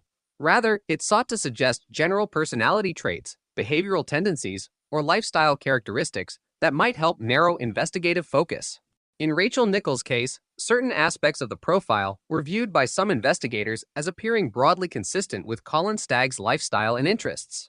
That perceived consistency strengthened police interest, even though profiling itself could not establish guilt and was never a substitute for direct evidence. As surveillance increased, officers quietly observed Stagg's movements, routines, and associations. His daily life became the subject of intense scrutiny. Detectives examined his background, interviewed people who knew him, and searched for any evidence connecting him to Rachel or placing him definitively at the crime scene. Yet, despite months of investigation, the essential problem remained unchanged. No conclusive evidence emerged. The forensic material recovered from Wimbledon Common did not identify him. Witness testimony remained inconclusive. The investigation had produced suspicion, but suspicion could not sustain a murder prosecution on its own. For detectives facing enormous public pressure, this presented a profound dilemma. They believed they might have identified the right individual, yet they lacked the evidence required to prove it. Every passing month increased concerns that the case might remain permanently unsolved. Rachel's family continued waiting for answers. The public continued demanding accountability. Newspapers questioned whether the investigation had stalled. Against that backdrop, investigators considered increasingly unconventional methods in an effort to determine whether Colin Stagg could be connected more directly to the murder. The Metropolitan Police authorized an undercover operation that would later become one of the most controversial investigative tactics in modern British policing. The operation, known by the codename Operation Edzell, involved an undercover female police officer assuming a false identity and attempting to establish a relationship with Stagg. The objective was not simply conversation. Investigators hoped he might make incriminating admissions if he believed he had formed a romantic connection with someone who appeared to share extreme sexual interests. The undercover officer corresponded with him through letters before meeting him in person. Their conversations were carefully planned and monitored by investigators. The strategy reflected investigative thinking of the period, but it also carried extraordinary legal and ethical risks. Undercover policing has long been recognized as a legitimate investigative technique in certain circumstances. However, there are important legal boundaries. Officers may gather evidence, but they must not improperly induce individuals to confess falsely or commit crimes they would not otherwise have committed. Maintaining that distinction proved critical in assessing everything that followed. Over weeks and months, the undercover officer engaged Stagg in increasingly personal discussions. Correspondence included references to sexual fantasies and occult themes because investigators believed such subjects might encourage him to reveal hidden knowledge if he were the murderer. Throughout the operation, Stagg responded to many conversations openly, sometimes discussing his fantasies and personal beliefs. Yet despite extensive interaction, one fact remained remarkably consistent. He did not confess to murdering Rachel Nichols. Investigators hoped for a direct admission or some piece of non-public information that only the killer could know. That moment never arrived. Instead, the operation generated conversations that later became the subject of intense legal examination. Detectives interpreted certain responses as suspicious. Defense lawyers would later argue that investigators had become so convinced of Stagg's guilt that they interpreted ambiguous statements in the light most favorable to their existing theory. The distinction between suspicion and proof grew increasingly blurred. Eventually, police decided they had sufficient grounds to arrest Colin Stagg. In August 1993, more than a year after Rachel's murder, he was charged with the offense. The announcement generated enormous national attention. Many observers assumed that the long search had finally reached its conclusion. Headlines suggested that Britain's most notorious unsolved murder had been cracked. Television crews assembled outside court buildings. Rachel's family understandably hoped justice might finally be within reach after months of uncertainty. Yet beneath the public optimism, serious legal questions already surrounded the case. prosecutors faced the difficult task of presenting evidence capable of surviving judicial scrutiny. Unlike many homicide prosecutions, the case against Stagg did not rest upon definitive forensic proof. The DNA evidence recovered from the crime scene did not establish that he was the source, nor was there an eyewitness capable of identifying him as the attacker. Much of the prosecution's argument relied upon the undercover operation and investigators' interpretation of his behavior. As pretrial proceedings unfolded, the court examined not only the evidence itself, but also the methods used to obtain it. The undercover operation received especially close attention. Judges considered whether investigators had acted within acceptable legal boundaries or whether the tactics employed had gone too far. These questions carried implications extending well beyond Rachel Nichols' case. They touched upon fundamental principles of criminal justice, including fairness, reliability, and the proper limits of undercover policing. When the matter came before the court, the outcome proved devastating for the prosecution. The trial judge ruled that the undercover operation had been conducted in a manner that rendered the evidence obtained through it inadmissible. The judge expressed serious concern about the methods used and concluded that the police had effectively attempted to entice rather than simply observe. Without that evidence, the prosecution's case collapsed. Colin Stagg was formally acquitted before facing a jury because the remaining evidence was insufficient to support a realistic prospect of conviction. The decision sent shockwaves through Britain. For Rachel's family, it represented another crushing disappointment. They remained without answers. For the Metropolitan Police, it became a deeply embarrassing setback in one of the country's highest-profile murder investigations. For Colin Stagg, the consequences extended far beyond the courtroom. Although acquitted, years of intense public suspicion had transformed his life. His name had become inseparable from one of Britain's most notorious murder cases, despite the absence of evidence sufficient to establish his guilt in court. The collapse of the prosecution forced investigators into an uncomfortable position. They had devoted enormous resources to pursuing one suspect, only to see the case unravel under judicial examination. Valuable time had passed. Public confidence had been damaged. Most importantly, Rachel Nichols' murderer remained unidentified. In hindsight, the proceedings marked a turning point rather than an ending.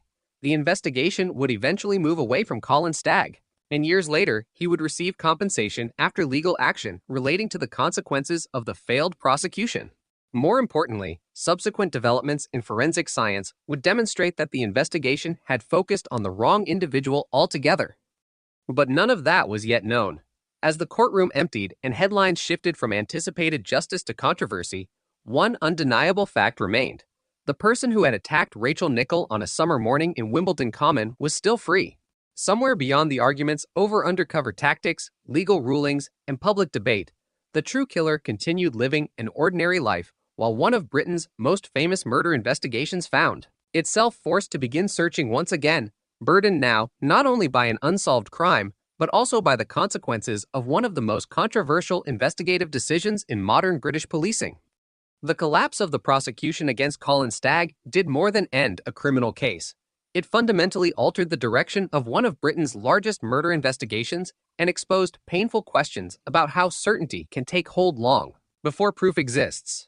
Inside Scotland Yard, detectives faced a reality that few major investigative teams ever wished to confront.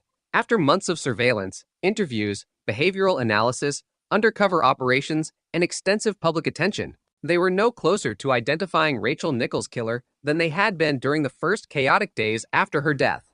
The enormous investment of time and resources had not produced a conviction.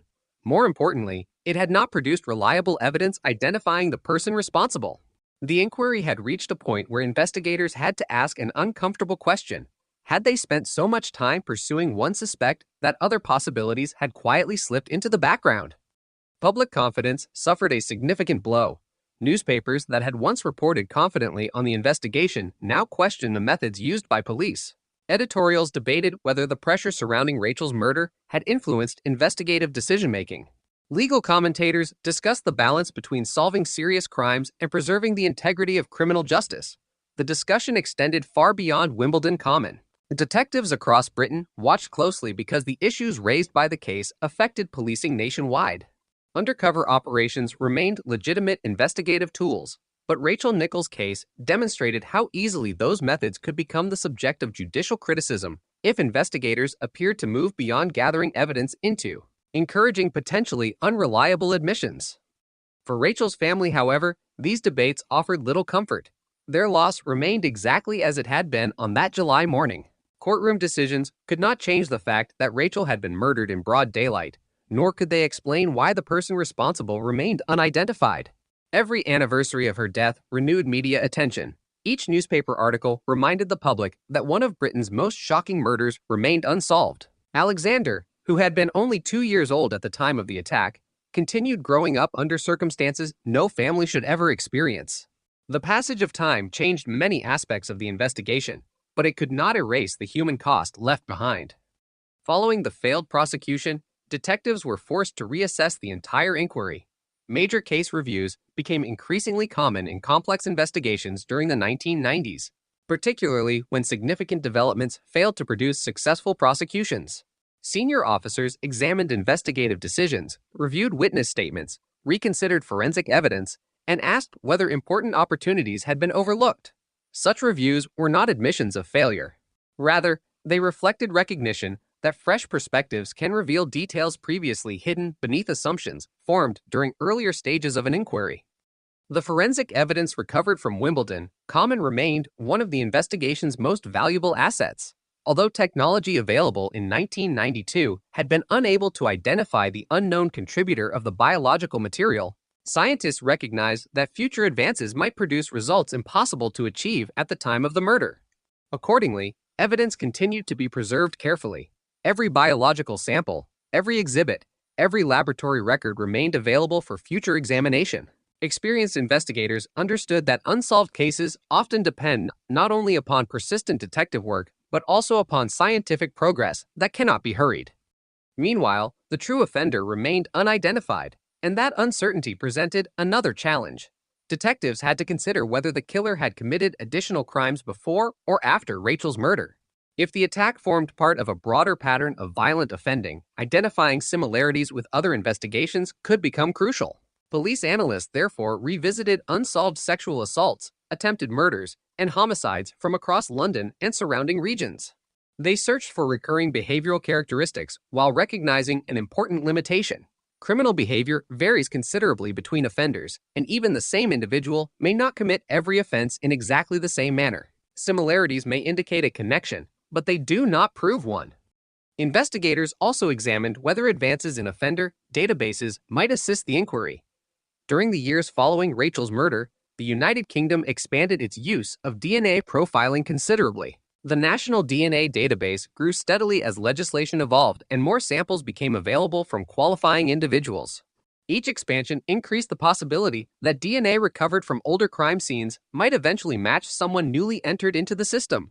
Yet despite these developments, no immediate breakthrough emerged in Rachel's case. The unknown DNA profile remained exactly that known. Outside official investigations, the case continued, attracting widespread public interest. Books, documentaries, newspaper retrospectives, and television discussions revisited the murder repeatedly. Some focused upon Rachel's life and the tragedy of her death. Others examined the investigation itself, particularly the failed prosecution of Colin Stagg. Public fascination persisted because the case combined several powerful elements rarely found together: a shocking crime committed in daylight, an apparent abundance of forensic evidence, a controversial investigation, and an unresolved ending. The absence of definitive answers encouraged endless speculation, much of it unsupported by evidence. Police remained cautious regarding speculation. Investigators understood that widespread publicity could generate useful information, but it could also produce misinformation capable of diverting valuable resources. Every anniversary prompted fresh appeals for witnesses. Detectives hoped that changing personal circumstances might persuade someone previously reluctant to speak. Relationships change over time. Friendships end. Loyalties weaken. Individuals once afraid to contact police sometimes become willing years later. Cold case investigations often depend upon exactly such shifts in human behavior. Nevertheless, despite repeated appeals, no decisive witness emerged. Within forensic science, however, change continued at a remarkable pace. Laboratories refined methods for analyzing increasingly small biological samples. DNA profiling became more sensitive and more reliable than investigators in 1992 could have imagined. scientists developed techniques capable of extracting useful genetic information from evidence previously considered too limited or too degraded for meaningful examination. Every technological advance encouraged renewed optimism among detectives responsible for unsolved cases. Evidence preserved decades earlier suddenly possessed renewed investigative potential. By the early years of the 21st century, police forces across Britain had established specialized units dedicated to reviewing unresolved murders. These teams approached investigations differently from the original detectives. They were not constrained by assumptions formed during the emotional intensity of the initial inquiry. Instead, they examined evidence with the benefit of hindsight, modern forensic capabilities, and years of accumulated investigative experience. Rachel Nichols' murder naturally became one of the cases receiving continued attention. Review teams carefully reconstructed every stage of the original investigation. Witness statements were reread, timelines were verified, exhibits were re-examined. Detectives asked whether advances in technology justified further laboratory testing. Importantly, these reviews also acknowledged the lessons learned from earlier investigative decisions. Modern homicide investigations increasingly emphasize the importance of allowing evidence to determine investigative direction rather than permitting theories to dictate interpretation of evidence. Rachel's case had become an enduring reminder of the risks associated with allowing investigative confidence to outpace objective proof. Attention gradually returned to the forensic material collected in 1992. Scientists recognized that although earlier comparisons had failed to identify the unknown contributor, newer analytical techniques might produce stronger or more complete DNA profiles. These improved profiles could then be compared against a far larger national database than had existed at the time of the murder. Detectives authorized additional examinations, understanding that scientific advances often arrive incrementally rather than through dramatic breakthroughs. Each refinement increased the possibility that one day the unknown profile might finally correspond with a known individual.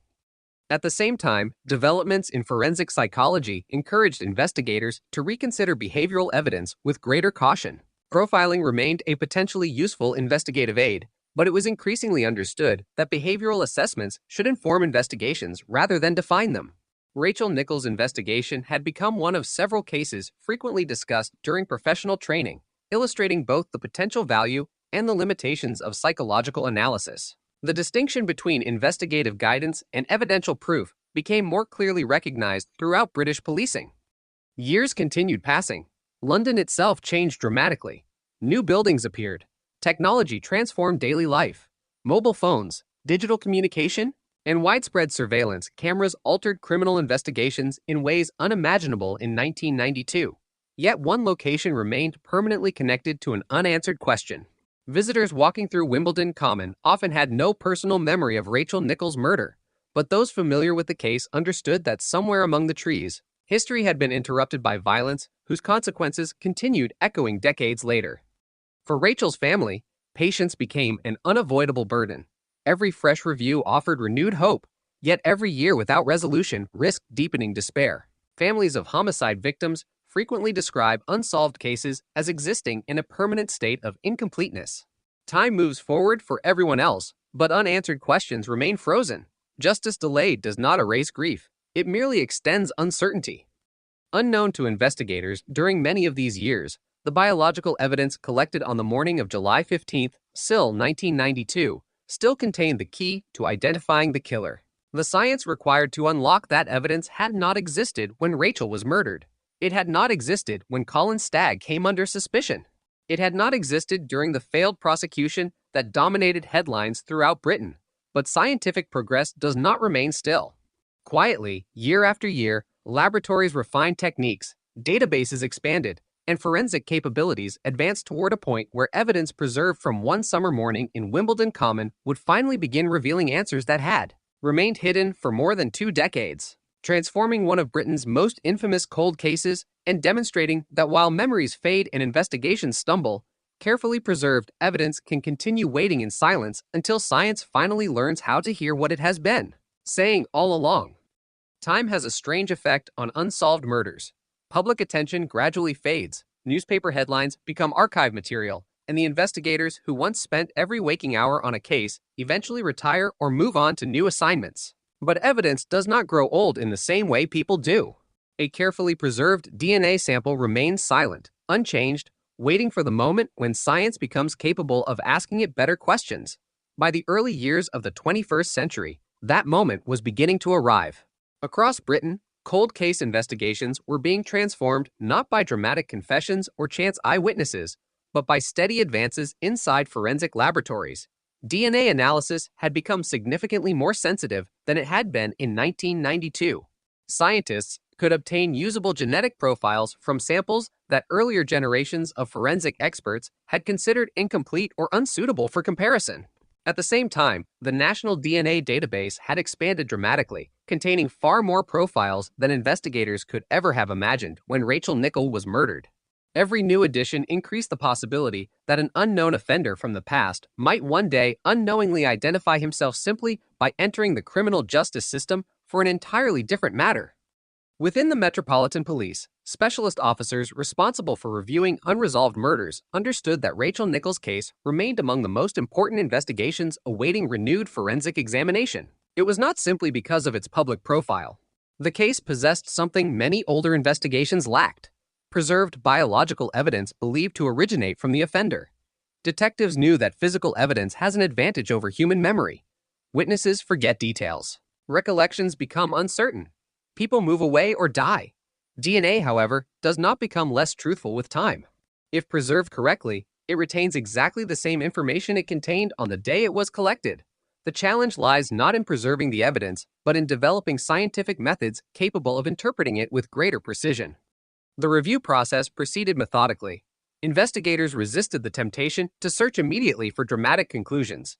Instead, they returned to the fundamentals of the case. Every exhibit recovered from Wimbledon Common was cataloged once again. Laboratory records created in 1992 were compared with modern forensic standards. Specialists evaluated whether additional testing might produce stronger DNA profiles than those available during the original investigation. Nothing was assumed.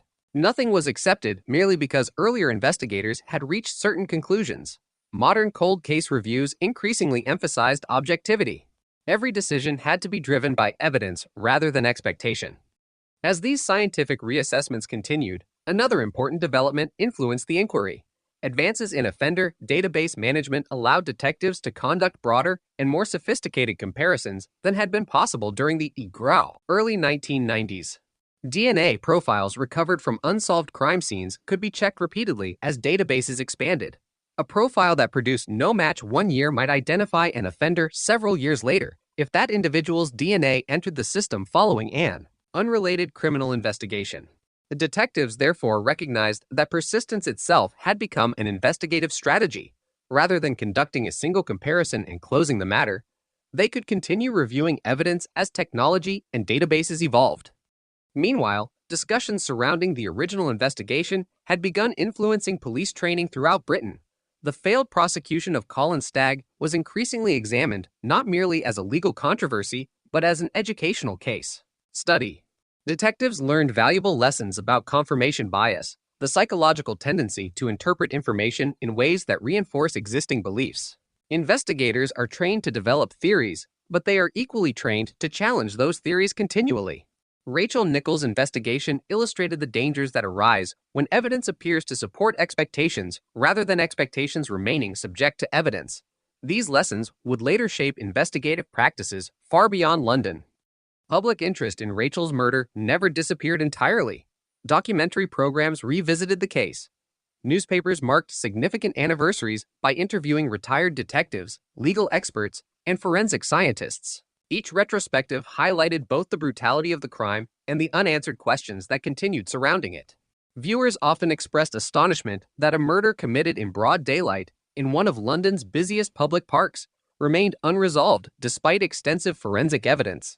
The apparent contradiction fascinated the public. How could so much evidence coexist with so few answers? For Rachel's family, however, the passage of time remained measured differently. Anniversaries represented not historical milestones, but personal reminders of absence. Every renewed media discussion reopened painful memories while simultaneously offering another possibility that someone might finally provide information leading to justice. Families connected to long-term unsolved cases often describe living between hope and resignation, never entirely abandoning either. Rachel's case became one of Britain's most enduring examples of that emotional reality.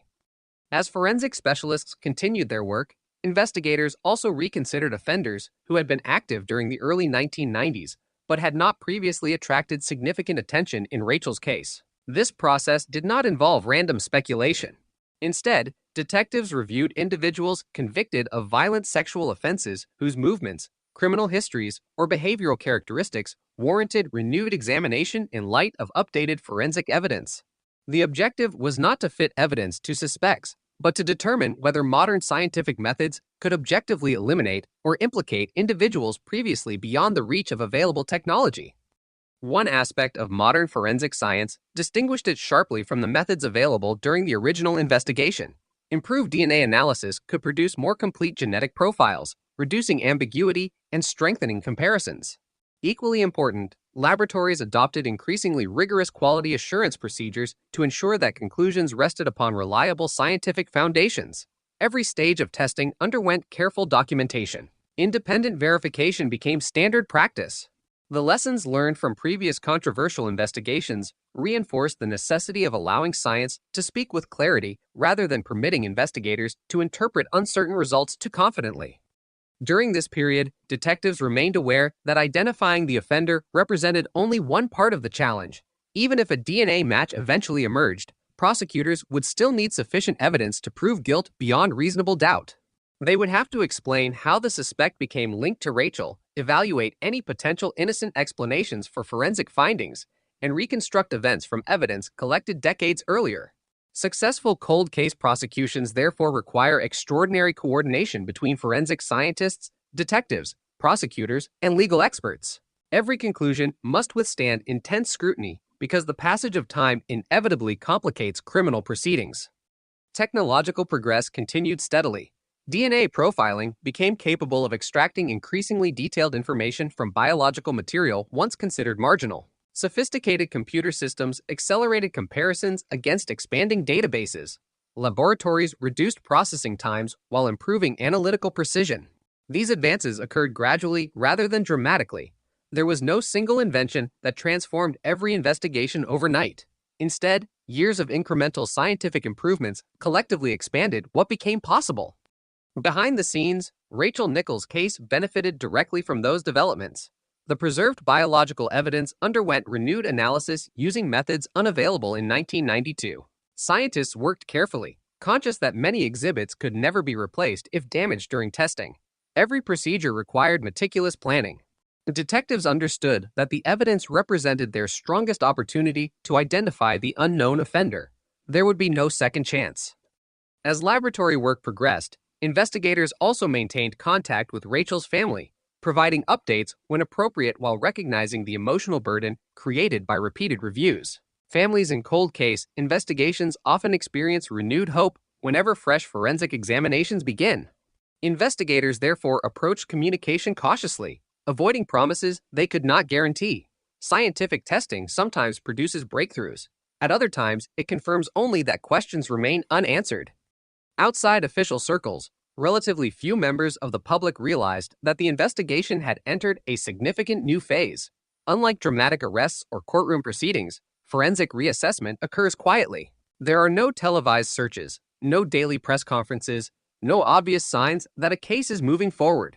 Scientists work behind laboratory doors, examining microscopic evidence whose significance may not become apparent for months or even years. Yet history demonstrates repeatedly that some of the most important developments in criminal investigations occur precisely in these silent environments, far removed from cameras and headlines. By now, more than a decade had passed since Rachel's murder. London itself had changed enormously. New technologies shaped everyday life. Police investigations increasingly relied upon digital records, mobile telephone analysis, and sophisticated forensic databases that barely existed when the original inquiry began. Nevertheless, one crucial piece of evidence remained exactly as it had been preserved in July 1992. The unknown DNA profile still belonged to a man whose identity had never been established. Detectives understood that patience remained essential. Every improvement in forensic capability increased confidence that answers might eventually emerge. They no longer viewed the investigation through the same lens as investigators during the early 1990s. Instead of relying heavily upon behavioral theories or speculative interpretations, the modern review focused overwhelmingly upon objective scientific evidence. That shift reflected broader changes throughout criminal investigation, emphasizing measurable facts over intuition whenever possible. The transformation was gradual, almost invisible to the public, but it represented a profound change in investigative philosophy. Rachel Nichols' case had already influenced policing through the lessons learned from its earlier controversies. Now it stood on the threshold of influencing history once again, this time through the remarkable capacity of modern forensic science to reveal truths hidden within evidence preserved for decades. Somewhere within the carefully stored biological material recovered from Wimbledon Common lay the identity of the man detectives had failed to find in 1992. The evidence had never disappeared. It had never become less reliable. It had simply been waiting for science to become sophisticated enough to reveal what it had silently contained from the very beginning, bringing investigators closer than ever before to answering a question that had haunted Britain for more than 20 years. More than 2 decades had passed since Rachel Nichols was murdered on Wimbledon Common, yet the investigation refused to become merely another unsolved file stored in an archive. Inside the Metropolitan Police, the case remained active, carried forward by detectives who had not stood at the original crime scene, but who inherited the responsibility of finding answers. They approached the investigation with a significant advantage unavailable to their predecessors. They possessed not only preserved evidence, but also the benefit of hindsight. They knew where earlier investigative strategies had failed. They understood the controversy surrounding the unsuccessful prosecution of Colin Stagg. Most importantly, they recognized that any future breakthrough would have to rest upon objective forensic evidence capable of surviving the closest legal scrutiny. Every lesson learned during the previous 2 decades pointed toward the same conclusion. The solution would not come from speculation, psychological interpretation, or investigative instinct alone. It would have to come from science. By the early 2010s, forensic DNA analysis had advanced to a level unimaginable in 1992. Laboratories could produce more complete genetic profiles from extremely small biological samples, while improvements in analytical software reduced uncertainty and strengthened statistical confidence in DNA comparisons. Equally transformative was the continued expansion of the United Kingdom's national DNA database. Millions of profiles had been added over the years, dramatically increasing the likelihood that biological evidence recovered from historic crime scenes might eventually correspond with someone already known to the criminal justice system. Detectives responsible for reviewing Rachel Nichols' murder understood that every improvement in database coverage represented another opportunity. A profile that had produced no match in previous years could suddenly identify an offender if circumstances changed. Specialist forensic scientists therefore returned once again to the evidence collected from Wimbledon Common. The biological material recovered during the original investigation underwent renewed examination using updated laboratory techniques, designed to maximize the quality of genetic information extracted from preserved samples. Every procedure followed strict scientific protocols. Documentation remained meticulous. Independent verification accompanied each significant analytical stage. After the controversy surrounding earlier investigative methods, everyone involved understood the importance of ensuring that conclusions rested upon evidence alone. As scientists refined the DNA profile recovered from the crime scene, detectives prepared for several possible outcomes. The first possibility was straightforward, a direct match within the national database. The second involved partial similarities that might require further investigation. The third, and perhaps most frustrating, remained the absence of any meaningful result. Investigators had experienced disappointment before. They knew that even improved technology could not guarantee success. Nevertheless, optimism remained stronger than at any previous point in the inquiry. Then, after years of waiting, the investigation finally began moving in a new direction. The enhanced forensic work identified a DNA profile suitable for renewed comparison against available records. This development did not immediately solve the case, but it fundamentally altered the investigation. The detectives now possessed stronger scientific evidence than ever before. The unknown contributor remained unidentified, yet the profile itself had become more informative, increasing the possibility that future comparisons would succeed. At the same time, investigators widened their review of offenders convicted of serious violent and sexual crimes during the years following Rachel's murder. They examined individuals whose criminal histories, geographical movements, or offending patterns justified renewed attention. Unlike earlier stages of the inquiry, these reviews remained firmly grounded in forensic evidence. Detectives avoided allowing behavioral similarities alone to dictate investigative priorities. Instead, DNA became the central reference point against which every potential suspect would ultimately be measured. One name gradually emerged through this process: Robert Napper. Unlike Colin Stagg, Napper already possessed an extensive history of violent criminal behavior. During the years following Rachel's murder, he had committed a series of serious sexual offenses and violent attacks.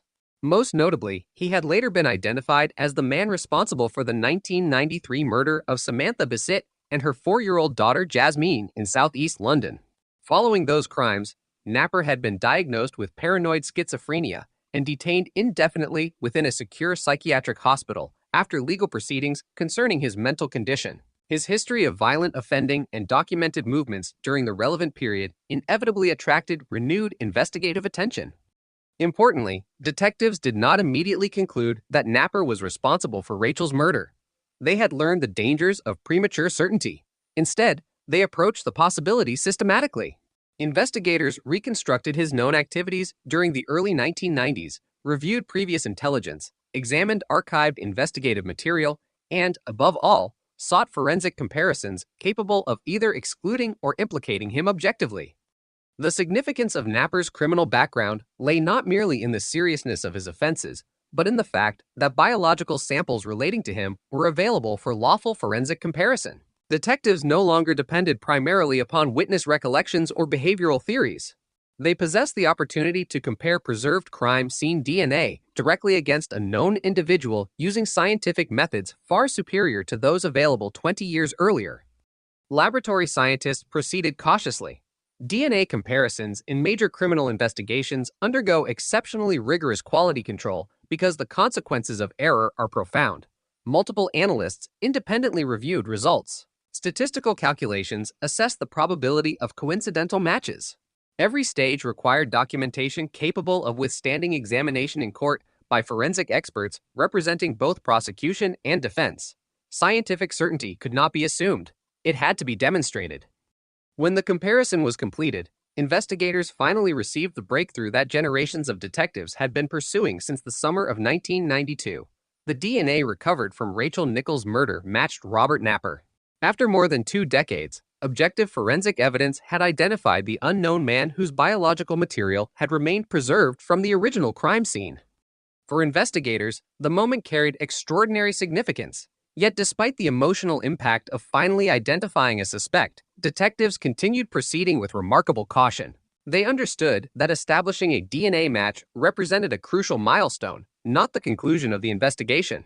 Prosecutors would require a comprehensive evidential case explaining the circumstances of the offense, the forensic findings, and Napper's connection to the crime. The detectives therefore continued gathering supporting evidence while carefully reviewing every aspect of the inquiry. The discovery also forced investigators to confront difficult questions regarding the original investigation. Could Robert Napper have been identified much earlier? Had opportunities existed that were overlooked? These questions demanded careful historical analysis rather than speculation. Reviews examined available intelligence from the early 1990s, recognizing that investigative resources, information systems, and forensic capabilities differed significantly from those existing 20 years later. Hindsight provides clarity unavailable to investigators working in real time. Nevertheless, the emergence of Napper inevitably prompted renewed examination of decisions made during the original inquiry. For Colin Stagg, the DNA breakthrough represented something equally important. Scientific evidence now demonstrated what he had maintained throughout the investigation. He was not Rachel Nichols' killer. Years of suspicion, intense media attention, and public scrutiny had profoundly affected his life, despite the collapse of the prosecution decades earlier. The forensic identification of Robert Napper removed any remaining uncertainty regarding responsibility for Rachel's murder. Evidence, rather than opinion, had finally resolved the central question. Public reaction proved immediate and intense when authorities announced the new forensic developments. Newspapers across Britain revisited every stage of the investigation, contrasting the failed prosecution of Colin Stagg with the decisive role ultimately played by DNA evidence. Commentators observed how advances in forensic science had succeeded where earlier investigative strategies had failed. Rachel Nichols' case rapidly became one of the country's most significant examples of the power of preserved biological evidence. In resolving historic murders, Rachel's family finally received the development they had awaited for more than 20 years. Although nothing could undo the events of July 1992, the identification of the man responsible ended decades of uncertainty. Families connected to cold cases often describe uncertainty itself as a second form of suffering. Not knowing who committed the crime or whether justice will ever be achieved prolongs grief indefinitely. The DNA breakthrough could not erase loss, but it replaced unanswered questions with established facts. Within policing and forensic science, the case assumed lasting importance. It demonstrated the necessity of preserving biological evidence even when contemporary technology appears insufficient to identify an offender. It reinforced the importance of periodic cold case reviews. It illustrated how advances in forensic science can transform investigations once considered unsolvable. Equally significantly, it reminded investigators of the need to distinguish carefully between suspicion and proof, ensuring that evidence, not assumptions, remains the foundation of every criminal inquiry.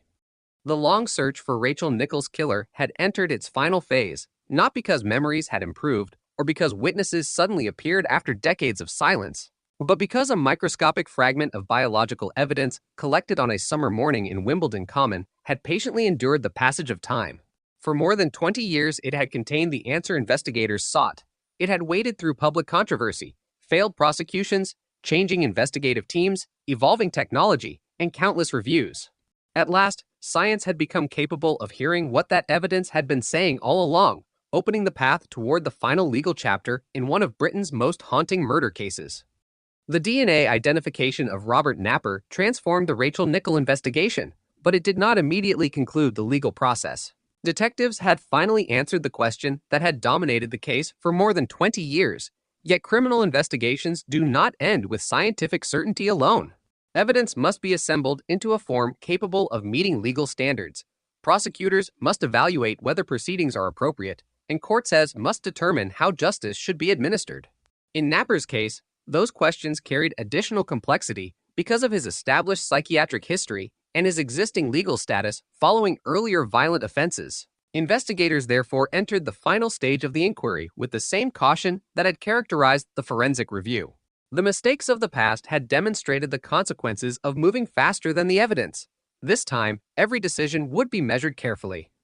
By the time Rachel Nichols' murder was formally linked to Robert Napper through DNA evidence, he was already being detained indefinitely at a high-security psychiatric hospital under legal provisions related to his mental condition. Years earlier, legal proceedings concerning the murders of Samantha Bissett and her 4-year-old daughter Jasmine had established that he suffered from paranoid schizophrenia, a serious mental illness that significantly affected the legal handling of those offenses. As a result, prosecutors considering Rachel's case faced circumstances very different from those surrounding a conventional murder prosecution. The central issue was no longer identifying an unknown offender. Instead, it involved determining the appropriate legal process in light of established forensic evidence and Napper's psychiatric condition. The detectives continued reviewing every available piece of evidence connected to Rachel's murder.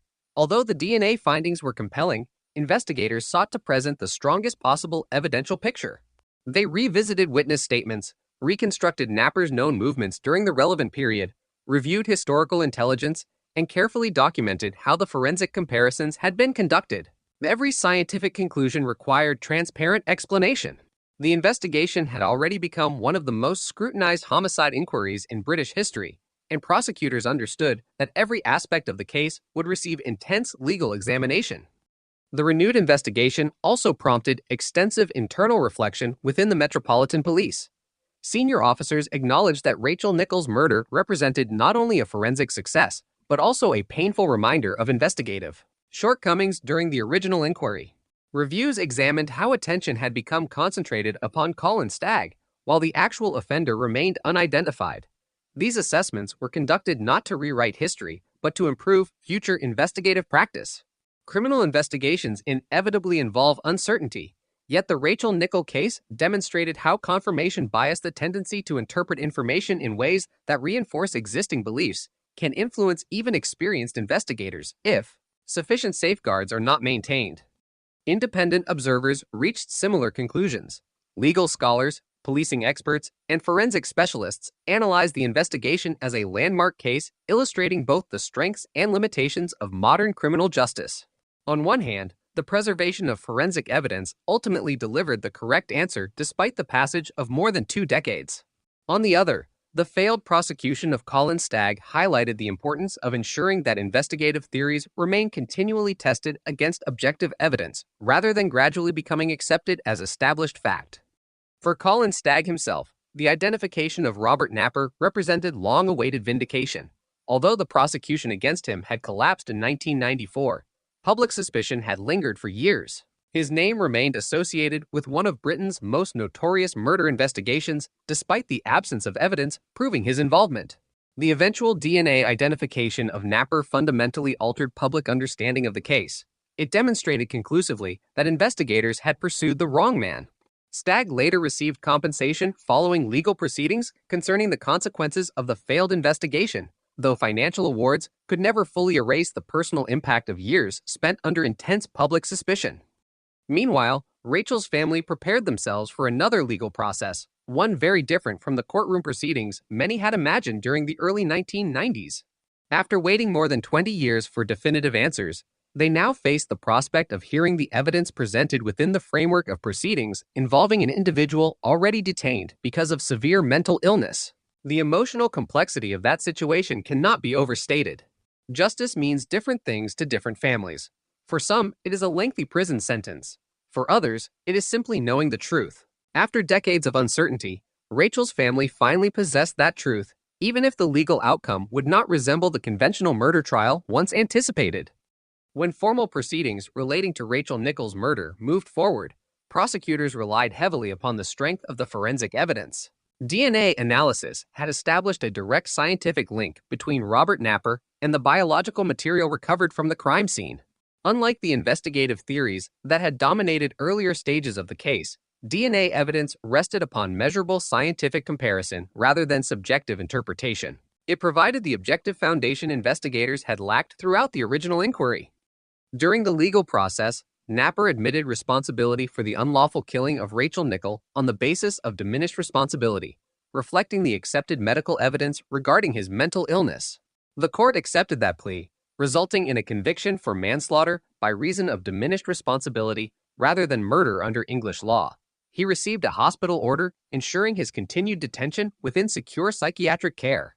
This outcome reflected legal principles governing cases involving defendants whose mental condition substantially affects criminal responsibility. It did not diminish the seriousness of Rachel's death. Rather, it represented the application of established legal standards to the specific medical evidence before the court. The conclusion of the proceedings finally brought formal legal recognition to what the forensic evidence had established. After 23 years, Rachel Nichols' case was no longer officially unsolved. The unknown DNA profile recovered from Wimbledon Common in 1992 now belonged to an identified individual whose responsibility had been established through modern forensic science and legal proceedings. One of Britain's most enduring criminal mysteries had finally reached its conclusion. Public reaction combined relief with reflection. Many newspapers focused not only upon Napper's identification, but also upon the extraordinary journey required to reach that point. Headlines contrasted the limitations of early forensic technology with the capabilities of modern DNA science.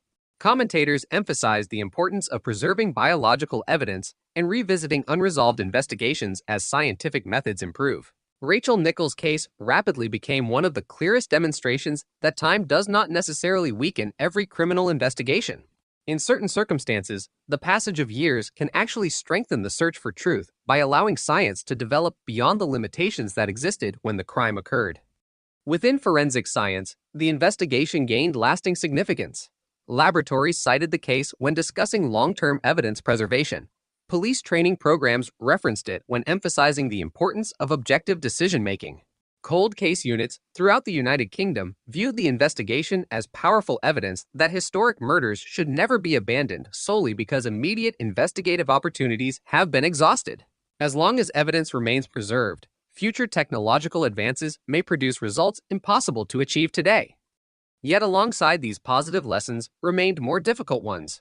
Rachel Nichols' investigation continued serving as an enduring reminder of the human consequences associated with investigative error. Colin Stagg's experience demonstrated how profoundly suspicion can affect an innocent person's life even without a conviction.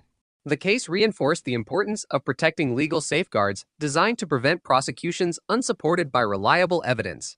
Those safeguards exist not to obstruct justice, but to ensure that justice identifies the correct individual. For detectives who had inherited the investigation decades after the murder, the resolution carried a unique emotional weight. Many had devoted years to reviewing evidence collected long before they joined the police service. They never experienced the frantic early weeks of the inquiry, the media pressure of the original investigation, or the courtroom controversy surrounding Colin Stagg. Instead, they relied upon patience, scientific advancement, and careful reassessment. Their work demonstrated that persistence in criminal investigation sometimes requires resisting dramatic theories in favor of quiet, methodical analysis extending across decades. As legal proceedings concluded, Wimbledon Common itself remained outwardly unchanged. Families still walked its paths. Runners crossed open fields. Dog walkers followed familiar routes beneath ancient trees. Visitors unfamiliar with the case saw only one of London's largest and most peaceful public spaces. Yet for countless others, the landscape retained a permanent historical significance. It had become inseparable from Rachel Nichols' memory and from the extraordinary investigation that followed her death. The resolution of the case did not erase the events of July 15th, still 1992. It could not restore a young mother whose life ended in devastating violence. It could not return the childhood altered forever by what Alexander witnessed that morning. Nor could it undo the years of uncertainty endured by Rachel's family or the consequences experienced by Colin Stagg after becoming the focus of a failed prosecution. What it did provide was something equally important within the criminal justice system, an evidence-based account of responsibility supported by science rather than speculation. After 23 years, Britain finally possessed an answer. Not a perfect ending, because no homicide investigation truly ends perfectly, but a truthful one. The silence that had surrounded the unknown DNA profile for more than 2 decades had finally been broken, revealing the identity of the man responsible and leaving behind a legacy that would influence policing, forensic science, and criminal investigation for generations to come. The legal resolution of Rachel Nichols' case marked the end of one investigation, but it also began a broader national conversation about how justice is pursued, how mistakes occur, and how scientific progress can reshape the outcome of even the most difficult criminal inquiries. Few homicide investigations in modern Britain have influenced policing as profoundly as the events that unfolded between July 1992 and the eventual identification of Robert Napper more than 2 decades later. The case became more than a story about a murder. It evolved into a case study examined by detectives, prosecutors, forensic scientists, judges, legal scholars, and police trainers across the United Kingdom. Every stage of the investigation contained lessons, some inspiring, others deeply uncomfortable, but together they transformed professional thinking about how major crimes should be investigated. Within the Metropolitan Police, senior officers acknowledged that Rachel Nichols' murder had exposed both strengths and weaknesses in investigative practice. On one hand, the preservation of biological evidence had ultimately allowed science to identify the offender despite the passage of 23 years.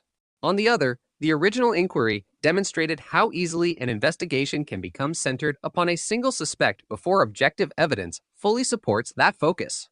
The distinction between developing a working hypothesis and becoming committed to that hypothesis became one of the most important professional lessons drawn from the case. Detectives routinely generate theories during investigations. Effective investigators are expected to do so. The challenge lies in continually testing those theories against new evidence, even when the evidence points in an unexpected direction. Training materials developed during the years that followed increasingly emphasized the concept of investigative objectivity.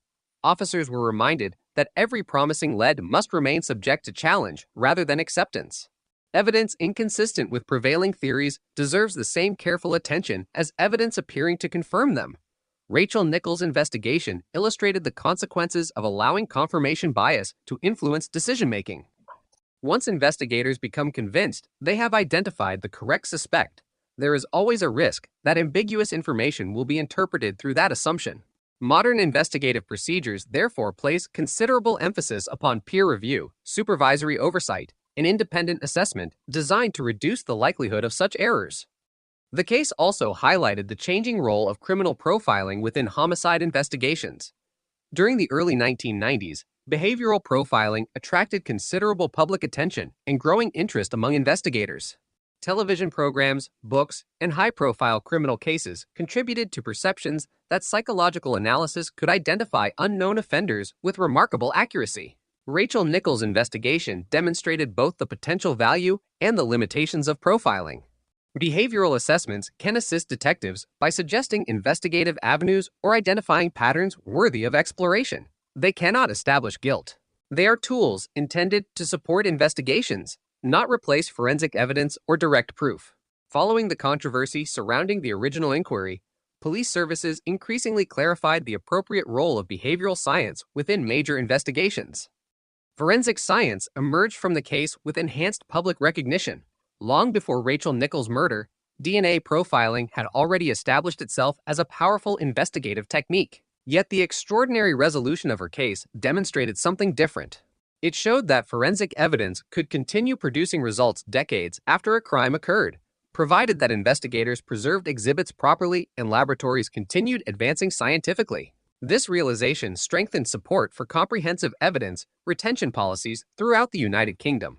Materials once considered unlikely to produce useful information were increasingly preserved because future technologies might reveal details impossible to detect at the time of collection. Cold case investigations benefited directly from these developments. Police forces expanded specialized review teams responsible for examining unresolved homicides using modern forensic techniques. Detectives working these units often approached historic investigations with fresh perspectives, free from assumptions formed during the emotional intensity of original inquiries. Rachel Nichols' case became one of several examples demonstrating that successful cold case work requires patience, meticulous documentation, and willingness to reconsider earlier conclusions in light of new scientific evidence. Across Britain, families connected to other unsolved murders found renewed hope as police announced fresh reviews of historic investigations supported by improved DNA technology. The legal profession also reflected extensively upon the investigation. Judges, prosecutors, and defense lawyers examined the undercover operation conducted during the original inquiry as an important illustration of the boundaries governing covert policing. Undercover officers remain essential in many criminal investigations, particularly those involving organized crime, terrorism, or serious violence. However, Rachel Nichols' case reinforced the principle that covert operations must gather evidence rather than improperly encourage incriminating behavior. Cortez emphasized that fairness within criminal proceedings protects not only defendants, but also the integrity of the justice system itself. Reliable convictions depend upon reliable evidence. For Colin Stagg, public attitudes gradually shifted as more people came to understand the full history of the investigation. Earlier media coverage had often focused upon his arrest and the allegations made against him. Following the identification of Robert Napper, attention increasingly turned toward the consequences of being wrongly suspected in one of Britain's most notorious murder investigations. Although no amount of public recognition could erase years of personal hardship, the eventual forensic resolution established beyond doubt that investigators had pursued the wrong individual. His experience remains one of the most frequently discussed examples in Britain of the importance of distinguishing suspicion from proof. Rachel's family, meanwhile, faced a different journey. The conclusion of legal proceedings did not bring closure in the simplistic sense often portrayed in fiction. Families affected by homicide frequently describe justice as providing answers rather than ending grief. Rachel remained absent. The years lost could never be recovered. Yet uncertainty, which had dominated more than 2 decades of their lives, finally gave way to established fact. They no longer had to wonder who was responsible. Scientific evidence had answered that question definitively. While grief remained permanent, uncertainty no longer was. The broader public also reconsidered Wimbledon Common itself. For many Londoners, the location had become permanently associated with Rachel Nichols' murder. Yet over time, the Common gradually resumed its role as one of the city's most valued public spaces. Families returned. Community events continued. Walkers and runners reclaimed familiar routes. The landscape itself had never been responsible for the tragedy. Nevertheless, the memory endured. Visitors aware of the case often paused to reflect that one ordinary summer morning had altered the history of that place forever. Advances in forensic genetics continued accelerating after the resolution of Rachel's case. Scientists refined methods for analyzing degraded biological material, interpreting complex DNA mixtures, and improving statistical evaluation of genetic evidence. Although these developments did not influence Rachel Nichols' investigation directly after its conclusion, The case continued serving as an important historical example, illustrating why such research matters. Every improvement in forensic capability carries the potential to resolve another long-forgotten investigation, identify another unknown victim, or exonerate another wrongly suspected individual. Police organizations throughout Britain incorporated lessons from the investigation into professional development programs. Detectives studying major crime investigation encountered Rachel Nichols' case not because it represented investigative perfection, but because it illustrated the complexity of real-world criminal inquiries. Cases rarely unfold according to simple narratives. Evidence evolves. Scientific capabilities change. Assumptions require constant reassessment. Success often depends as much upon recognizing earlier mistakes as upon making new discoveries. In that sense, Rachel Nichols' investigation became one of the most valuable educational resources available to future generations of homicide investigators. Internationally, the case attracted attention among forensic scientists and criminal investigators beyond the United Kingdom. Many countries faced similar challenges involving historic unsolved murders supported by preserved biological evidence. Rachel Nichols' case demonstrated that careful evidence retention combined with scientific persistence could produce results even after decades of apparent stagnation.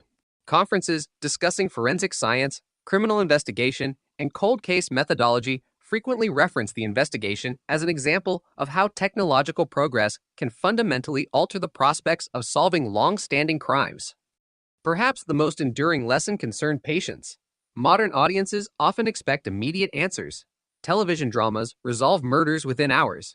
Digital technology creates an impression that every mystery can be solved instantly. Rachel Nichols' investigation demonstrated a different reality. Scientific progress occurs gradually. Criminal investigations sometimes require years of careful work rather than dramatic breakthroughs. Evidence may remain silent until technology develops sufficiently to interpret it.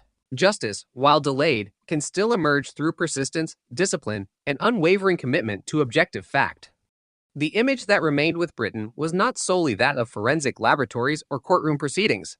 It was the image of a young mother whose ordinary morning walk ended in extraordinary violence. A child left standing beside unimaginable tragedy, and a community whose sense of security changed forever. Those memories continued shaping public understanding of the case long after the legal process concluded.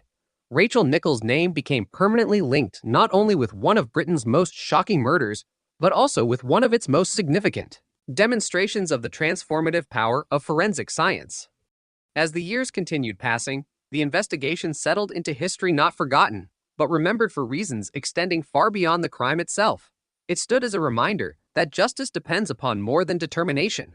It depends upon evidence honestly interpreted, science patiently advanced, institutions willing to learn from error, and investigators prepared to follow facts wherever they led.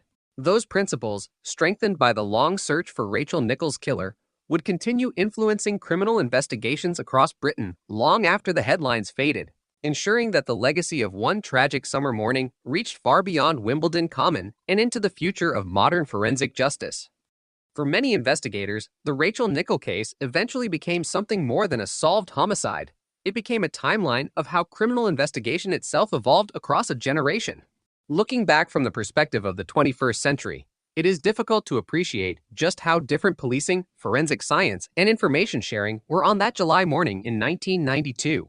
Britain stood on the edge of enormous technological change. Computers existed within police forces, but many investigative processes still relied heavily upon paper records, manual cross-checking, physical filing systems, and the experience of individual detectives. DNA profiling had already proven its remarkable potential, yet it remained a relatively young discipline compared with the sophisticated forensic infrastructure that would emerge over the following decades. Rachel Nichols' murder occurred at precisely the moment when traditional investigative methods and modern forensic science overlapped, revealing both the promise of new technology and the limitations that still existed. The crime scene investigation conducted at Wimbledon Common reflected the best available practices of its time. Forensic officers documented the area carefully, recovered biological material, photographed evidence, searched for footprints, fibers, and trace materials, and preserved exhibits with extraordinary attention to detail.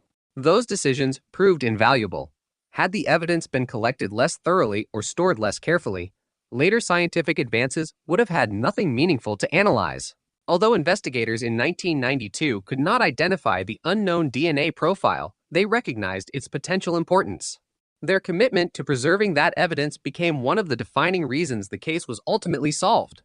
It serves as a reminder that successful cold case investigations often begin with decisions made decades earlier by officers who may never personally witness the eventual breakthrough.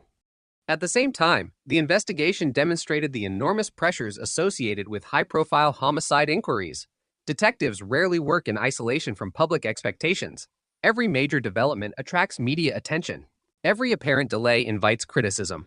Every investigative decision may eventually be examined by journalists, lawyers, politicians, and independent review bodies. Rachel Nichols' murder generated extraordinary national attention from the very beginning.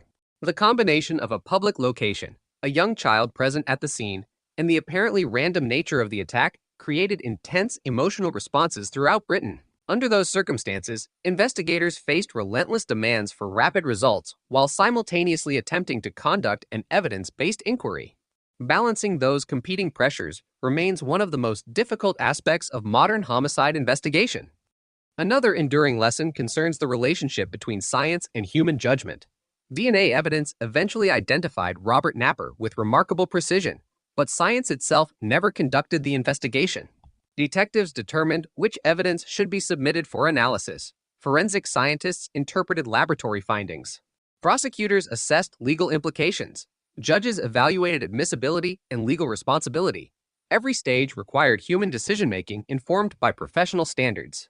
Rachel Nichols' case therefore illustrates not that technology replaces investigators, but that effective investigations depend upon productive collaboration between scientific expertise and careful detective work.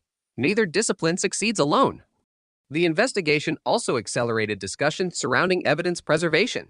Prior to the widespread success of modern cold case reviews, some older investigations suffered because exhibits had been discarded according to retention policies established before forensic science reached its current level of sophistication.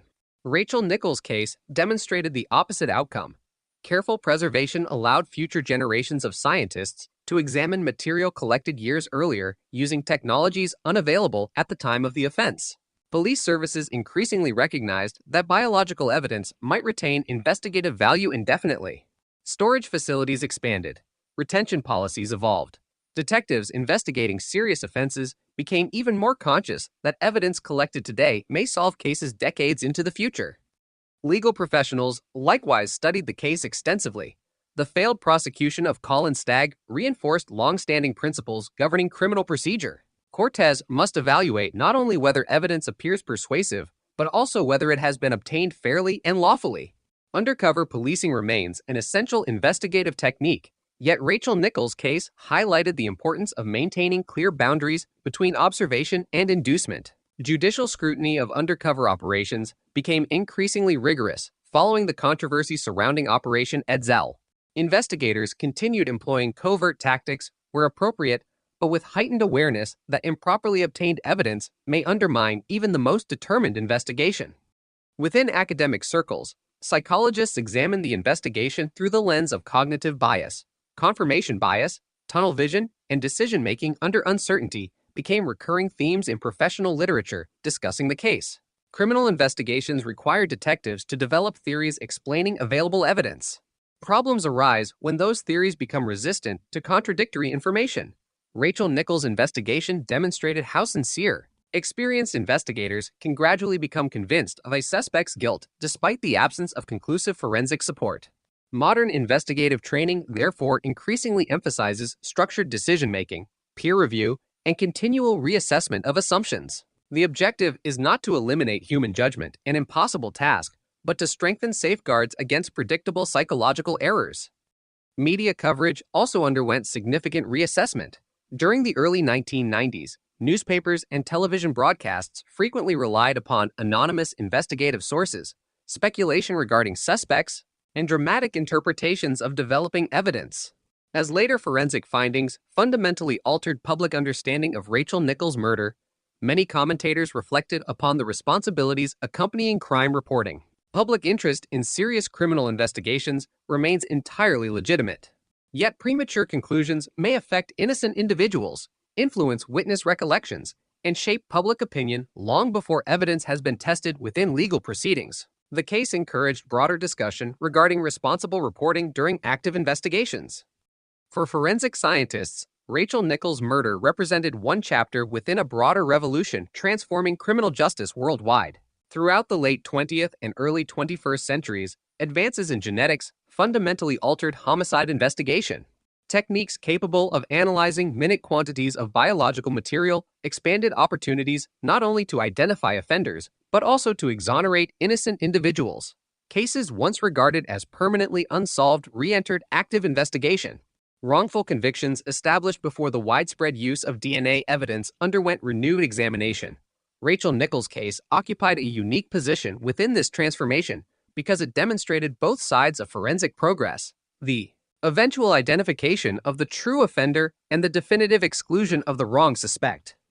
Cold case investigators frequently point to another important aspect of the inquiry: persistence. Solving historic murders rarely involves a single dramatic breakthrough. Instead, progress usually results from years of incremental work. Evidence is reviewed repeatedly. Databases expand gradually. Laboratory methods improve step by step. Investigative teams change as officers retire and new detectives assume responsibility. Rachel Nichols' investigation followed precisely that pattern. The final identification of Robert Napper reflected not one extraordinary moment, but decades of disciplined evidence preservation, scientific development, and investigative commitment extending across multiple generations of police officers. The case also influenced public understanding of mental illness within the criminal justice system. Robert Napper's psychiatric condition became an important legal consideration during proceedings concerning Rachel's death. English law distinguishes between establishing responsibility for unlawful killing and determining the appropriate legal outcome where severe mental illness substantially affects criminal responsibility.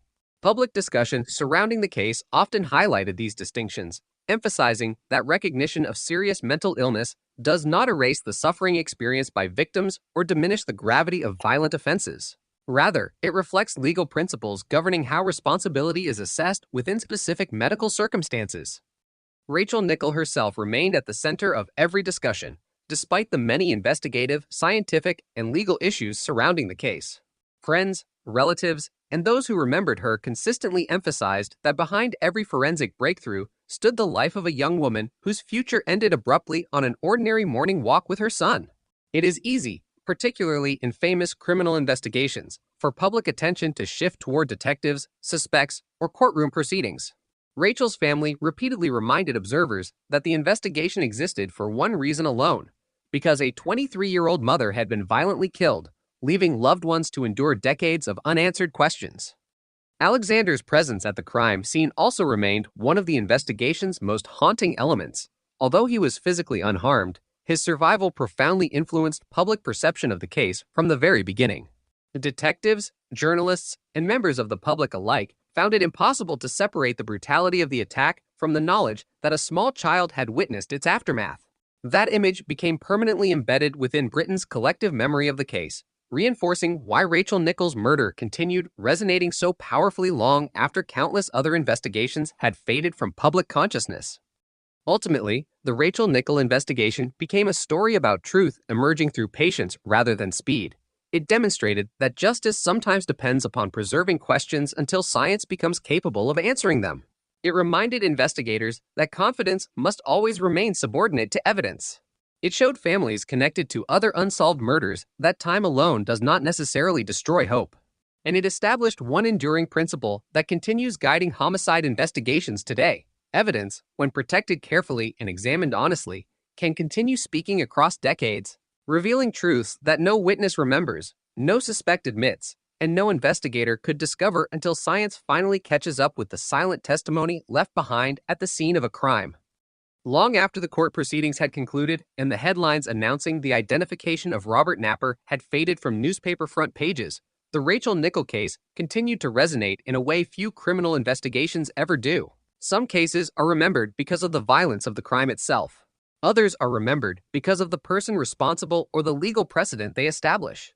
Rachel Nichols' murder occupies a unique place in British criminal history because it combined all of those elements with something even more enduring. It fundamentally changed the way many investigators, forensic scientists, and legal professionals thought about the pursuit of justice. It became a reminder that the path toward truth is rarely straightforward. Investigations can succeed in preserving evidence while failing in interpretation. Scientific breakthroughs can emerge decades after detectives have exhausted every available lead. Most importantly, the case demonstrated that the passage of time does not necessarily weaken the possibility of justice. In certain circumstances, time itself becomes an ally, allowing technology to solve questions that once appeared impossible. The transformation of forensic science during the years between 1992 and the eventual resolution of the investigation cannot be understood simply as a story of improved laboratory equipment. It represented a broader shift in how criminal evidence was approached. Early DNA profiling had already proven revolutionary, but it required relatively substantial biological samples and depended upon databases that remained limited in size. As the years passed, analytical techniques became increasingly sophisticated. Scientists learned how to recover reliable genetic information from smaller, older, and more degraded samples. Statistical interpretation improved dramatically, allowing experts to express conclusions with greater confidence while maintaining rigorous scientific standards. These advances affected countless criminal investigations across Britain, but Rachel Nichols' case became one of the clearest public demonstrations of their extraordinary practical value. The National DNA Database also expanded into one of the most significant investigative resources available to British policing. Every lawful addition increased the possibility that evidence recovered years earlier might eventually identify an offender. Unlike eyewitness memory, which generally weakens over time, the value of DNA evidence often increases as comparison opportunities expand. Rachel Nichols' investigation illustrated this principle perfectly. The biological material recovered from Wimbledon Common did not become more informative with age. Instead, the surrounding scientific environment evolved until investigators finally possessed the tools necessary to understand what the evidence had contained all along. Equally significant was the evolution of investigative culture. During the decades separating Rachel's murder from its resolution, British policing increasingly embraced structured review processes designed to minimize the influence of cognitive bias. Detectives remained encouraged to develop investigative theories, but they also became increasingly responsible for documenting alternative explanations, challenging assumptions, and seeking independent evaluation of major decisions. This cultural shift reflected lessons drawn not only from Rachel Nichols' investigation, but also from other complex criminal inquiries in which early assumptions later proved inaccurate. Modern homicide investigation increasingly recognizes that certainty should emerge from evidence rather than precede it. Rachel Nichols' case also reinforced the importance of multidisciplinary collaboration. Successful investigations rarely depend upon a single detective or a single scientific discovery. Instead, they require coordinated contributions from crime scene specialists, forensic biologists, DNA analysts, intelligence officers, behavioral experts, prosecutors, legal advisors, and experienced investigators capable of integrating enormous quantities of information. During the final years of the inquiry, forensic science provided the decisive breakthrough, but that breakthrough became meaningful only because earlier investigators had collected and preserved the evidence with exceptional care. The case therefore illustrates continuity across generations of professionals rather than the triumph of one individual over another. Within police training academies and specialist homicide courses, Rachel Nichols' investigation continues serving as an important educational resource. Trainees examine the chronology of the inquiry from the original crime seen through the failed prosecution of Colin Stagg and ultimately to the forensic identification of Robert Napper. Instructors emphasize not only the successes but also the mistakes. Professional learning depends upon both. Investigators are encouraged to recognize how public pressure, emotional commitment, media attention, and understandable determination to solve serious crimes can sometimes influence decision-making in subtle ways. Awareness of these pressures represents one of the strongest safeguards against repeating them. The case also shaped discussions regarding the ethical responsibilities accompanying forensic evidence. DNA possesses extraordinary persuasive power because of its scientific reliability, yet experts consistently remind Cortez that forensic evidence must always be interpreted within its proper context. A DNA match identifies biological association. Investigators must still establish how, when, and under what circumstances that biological material became connected to the crime. Rachel Nichols' investigation demonstrated the strength of forensic evidence precisely because detectives combined DNA findings with careful historical investigation rather than treating laboratory results as self-explanatory. Modern forensic practice continues emphasizing this balanced approach. For families connected to other unresolved investigations, Rachel's case became a source of cautious optimism. Organizations supporting victims' relatives frequently point to historic cases resolved through advancing forensic science as evidence. That hope should not disappear merely because years have passed.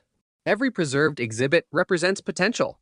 Every technological improvement creates new possibilities. Cold case investigators routinely acknowledge that scientific developments often succeed where traditional investigative methods have reached their limits.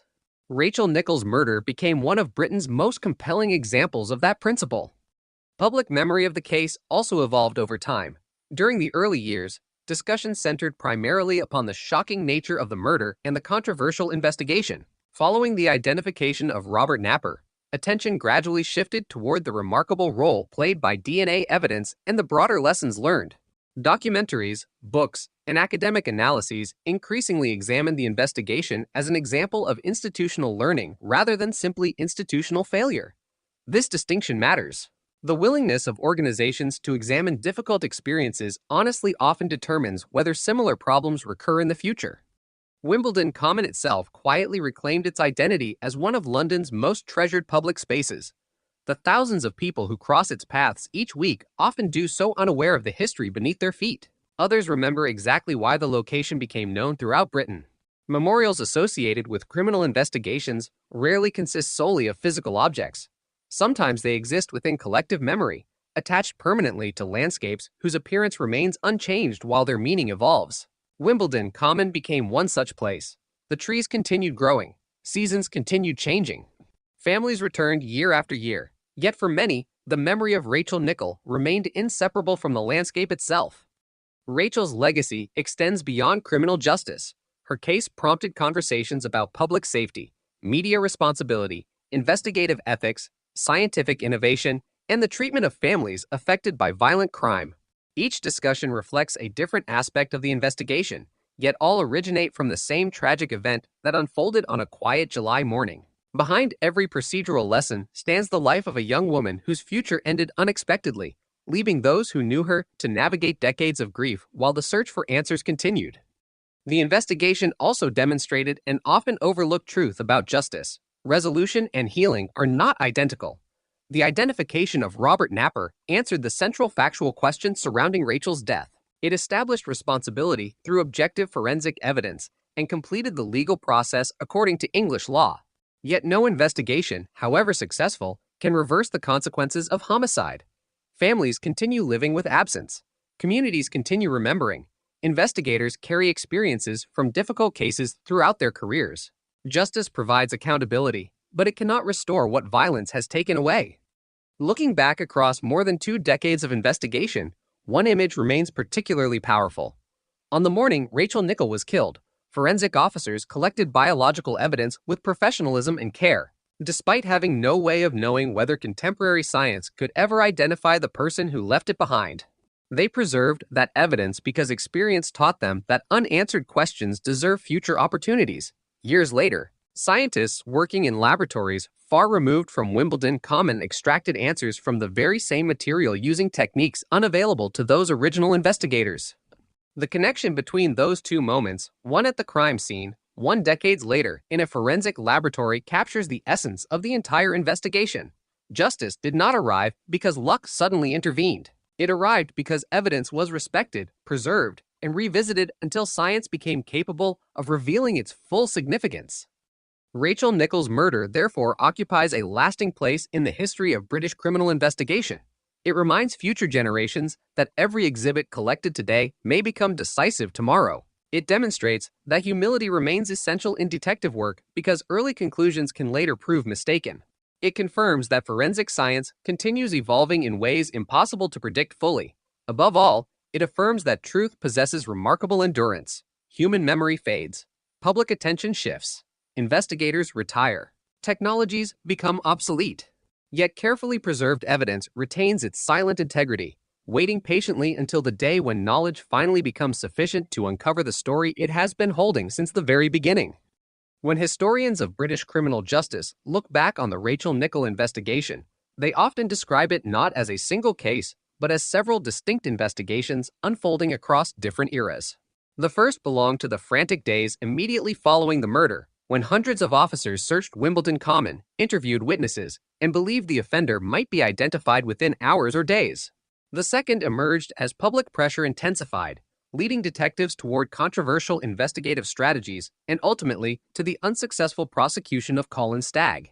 The third began quietly years later inside forensic laboratories and specialist cold case units, where advances in DNA technology gradually transformed preserved evidence into the key that finally identified Robert Napper. Each phase reflected the investigative tools, scientific knowledge, and professional culture of its own time. Together, they tell the story not only of one homicide, but of how criminal investigation itself matured over more than 2 decades. Perhaps the most remarkable aspect of the investigation is that the decisive evidence had existed from the very beginning. Unlike many historic murders that are solved through unexpected confessions or newly discovered witnesses, Rachel Nicholl's case contained the answer within the original crime scene. Detectives recovered biological material during the first stages of the inquiry, recognizing its potential importance even though they lacked the scientific capability to identify its owner. That distinction is crucial. The investigation did not succeed because investigators found new evidence years later.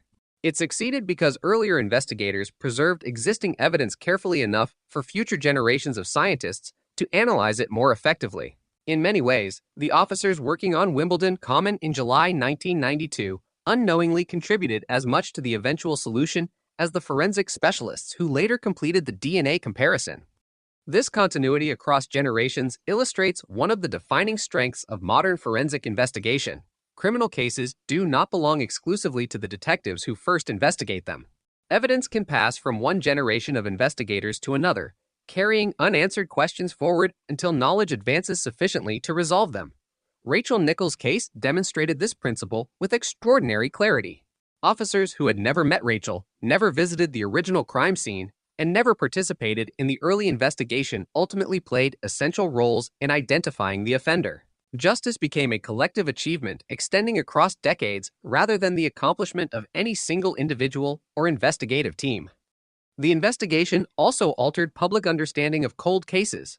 Before advances in forensic DNA analysis became widely recognized, many members of the public assumed that investigations left unsolved for many years had little realistic chance of resolution. Rachel Nicholl's case challenged that assumption. It demonstrated that the passage of time can actually improve investigative prospects under certain circumstances, particularly when preserved biological evidence exists and scientific methods continue advancing. This realization encouraged renewed examination of numerous historic investigations throughout Britain and beyond. Families connected to unresolved murders gained reason to believe that technological progress might eventually succeed where earlier efforts had failed. For forensic scientists, the case reinforced another essential principle. Meticulous documentation matters as much as sophisticated laboratory equipment. Every biological sample, every chain of custody record, every storage condition, and every analytical procedure contributed to the reliability of the final DNA identification. Scientific evidence derives its strength not only from technology, but from the integrity of the entire process surrounding its collection, preservation, and examination. Rachel Nicholl's investigation became an important example in forensic education because it illustrated how careful professional standards maintained over decades can preserve evidential value far into the future. Within policing, the investigation also encouraged broader institutional reflection concerning accountability. The Metropolitan Police publicly acknowledged shortcomings associated with aspects of the original inquiry, particularly the unsuccessful focus upon Colin Stagg. Such acknowledgement formed part of a wider professional recognition that effective organizations must learn openly from difficult experiences. Criminal investigations involve uncertainty, incomplete information, and enormous pressure. Mistakes may occur despite sincere efforts by dedicated professionals. The critical question becomes whether institutions respond by identifying lessons, improving procedures, and strengthening safeguards against repetition. Rachel Nicholl's case influenced each of those processes. The experience of Colin Stagg remains inseparable from that institutional learning. Although he was never convicted, the years following his arrest profoundly affected his life. Public suspicion, media attention, and the emotional burden of becoming associated with one of Britain's most notorious murder investigations continued long after legal proceedings against him collapsed. The eventual DNA identification of Robert Napper confirmed scientifically that investigators had pursued the wrong individual. Stagg's experience, therefore, serves as an enduring reminder that the consequences of investigative error extend far beyond courtroom outcomes. Reputations, livelihoods, and personal well-being may all be affected even when formal legal safeguards prevent wrongful conviction. The Rachel Nichols investigation likewise influenced conversations surrounding the relationship between policing and the media. High-profile criminal investigations inevitably attract extensive public interest, yet early reporting often occurs before investigators possess complete information. In Rachel's case, years separated initial speculation from eventual scientific certainty. That chronology highlighted the importance of distinguishing developing investigative theories from established fact. Responsible reporting cannot eliminate public curiosity, but it can help ensure that uncertainty is presented honestly rather than replaced prematurely by confident conclusions unsupported by evidence. As forensic technology continued advancing after the resolution of Rachel's case, investigators increasingly explored additional scientific techniques capable of assisting historic investigations. Enhanced DNA interpretation, improved methods for recovering trace biological material, digital reconstruction of crime scenes, and sophisticated analytical databases all expanded investigative possibilities. Rachel Nichols' investigation remained relevant because it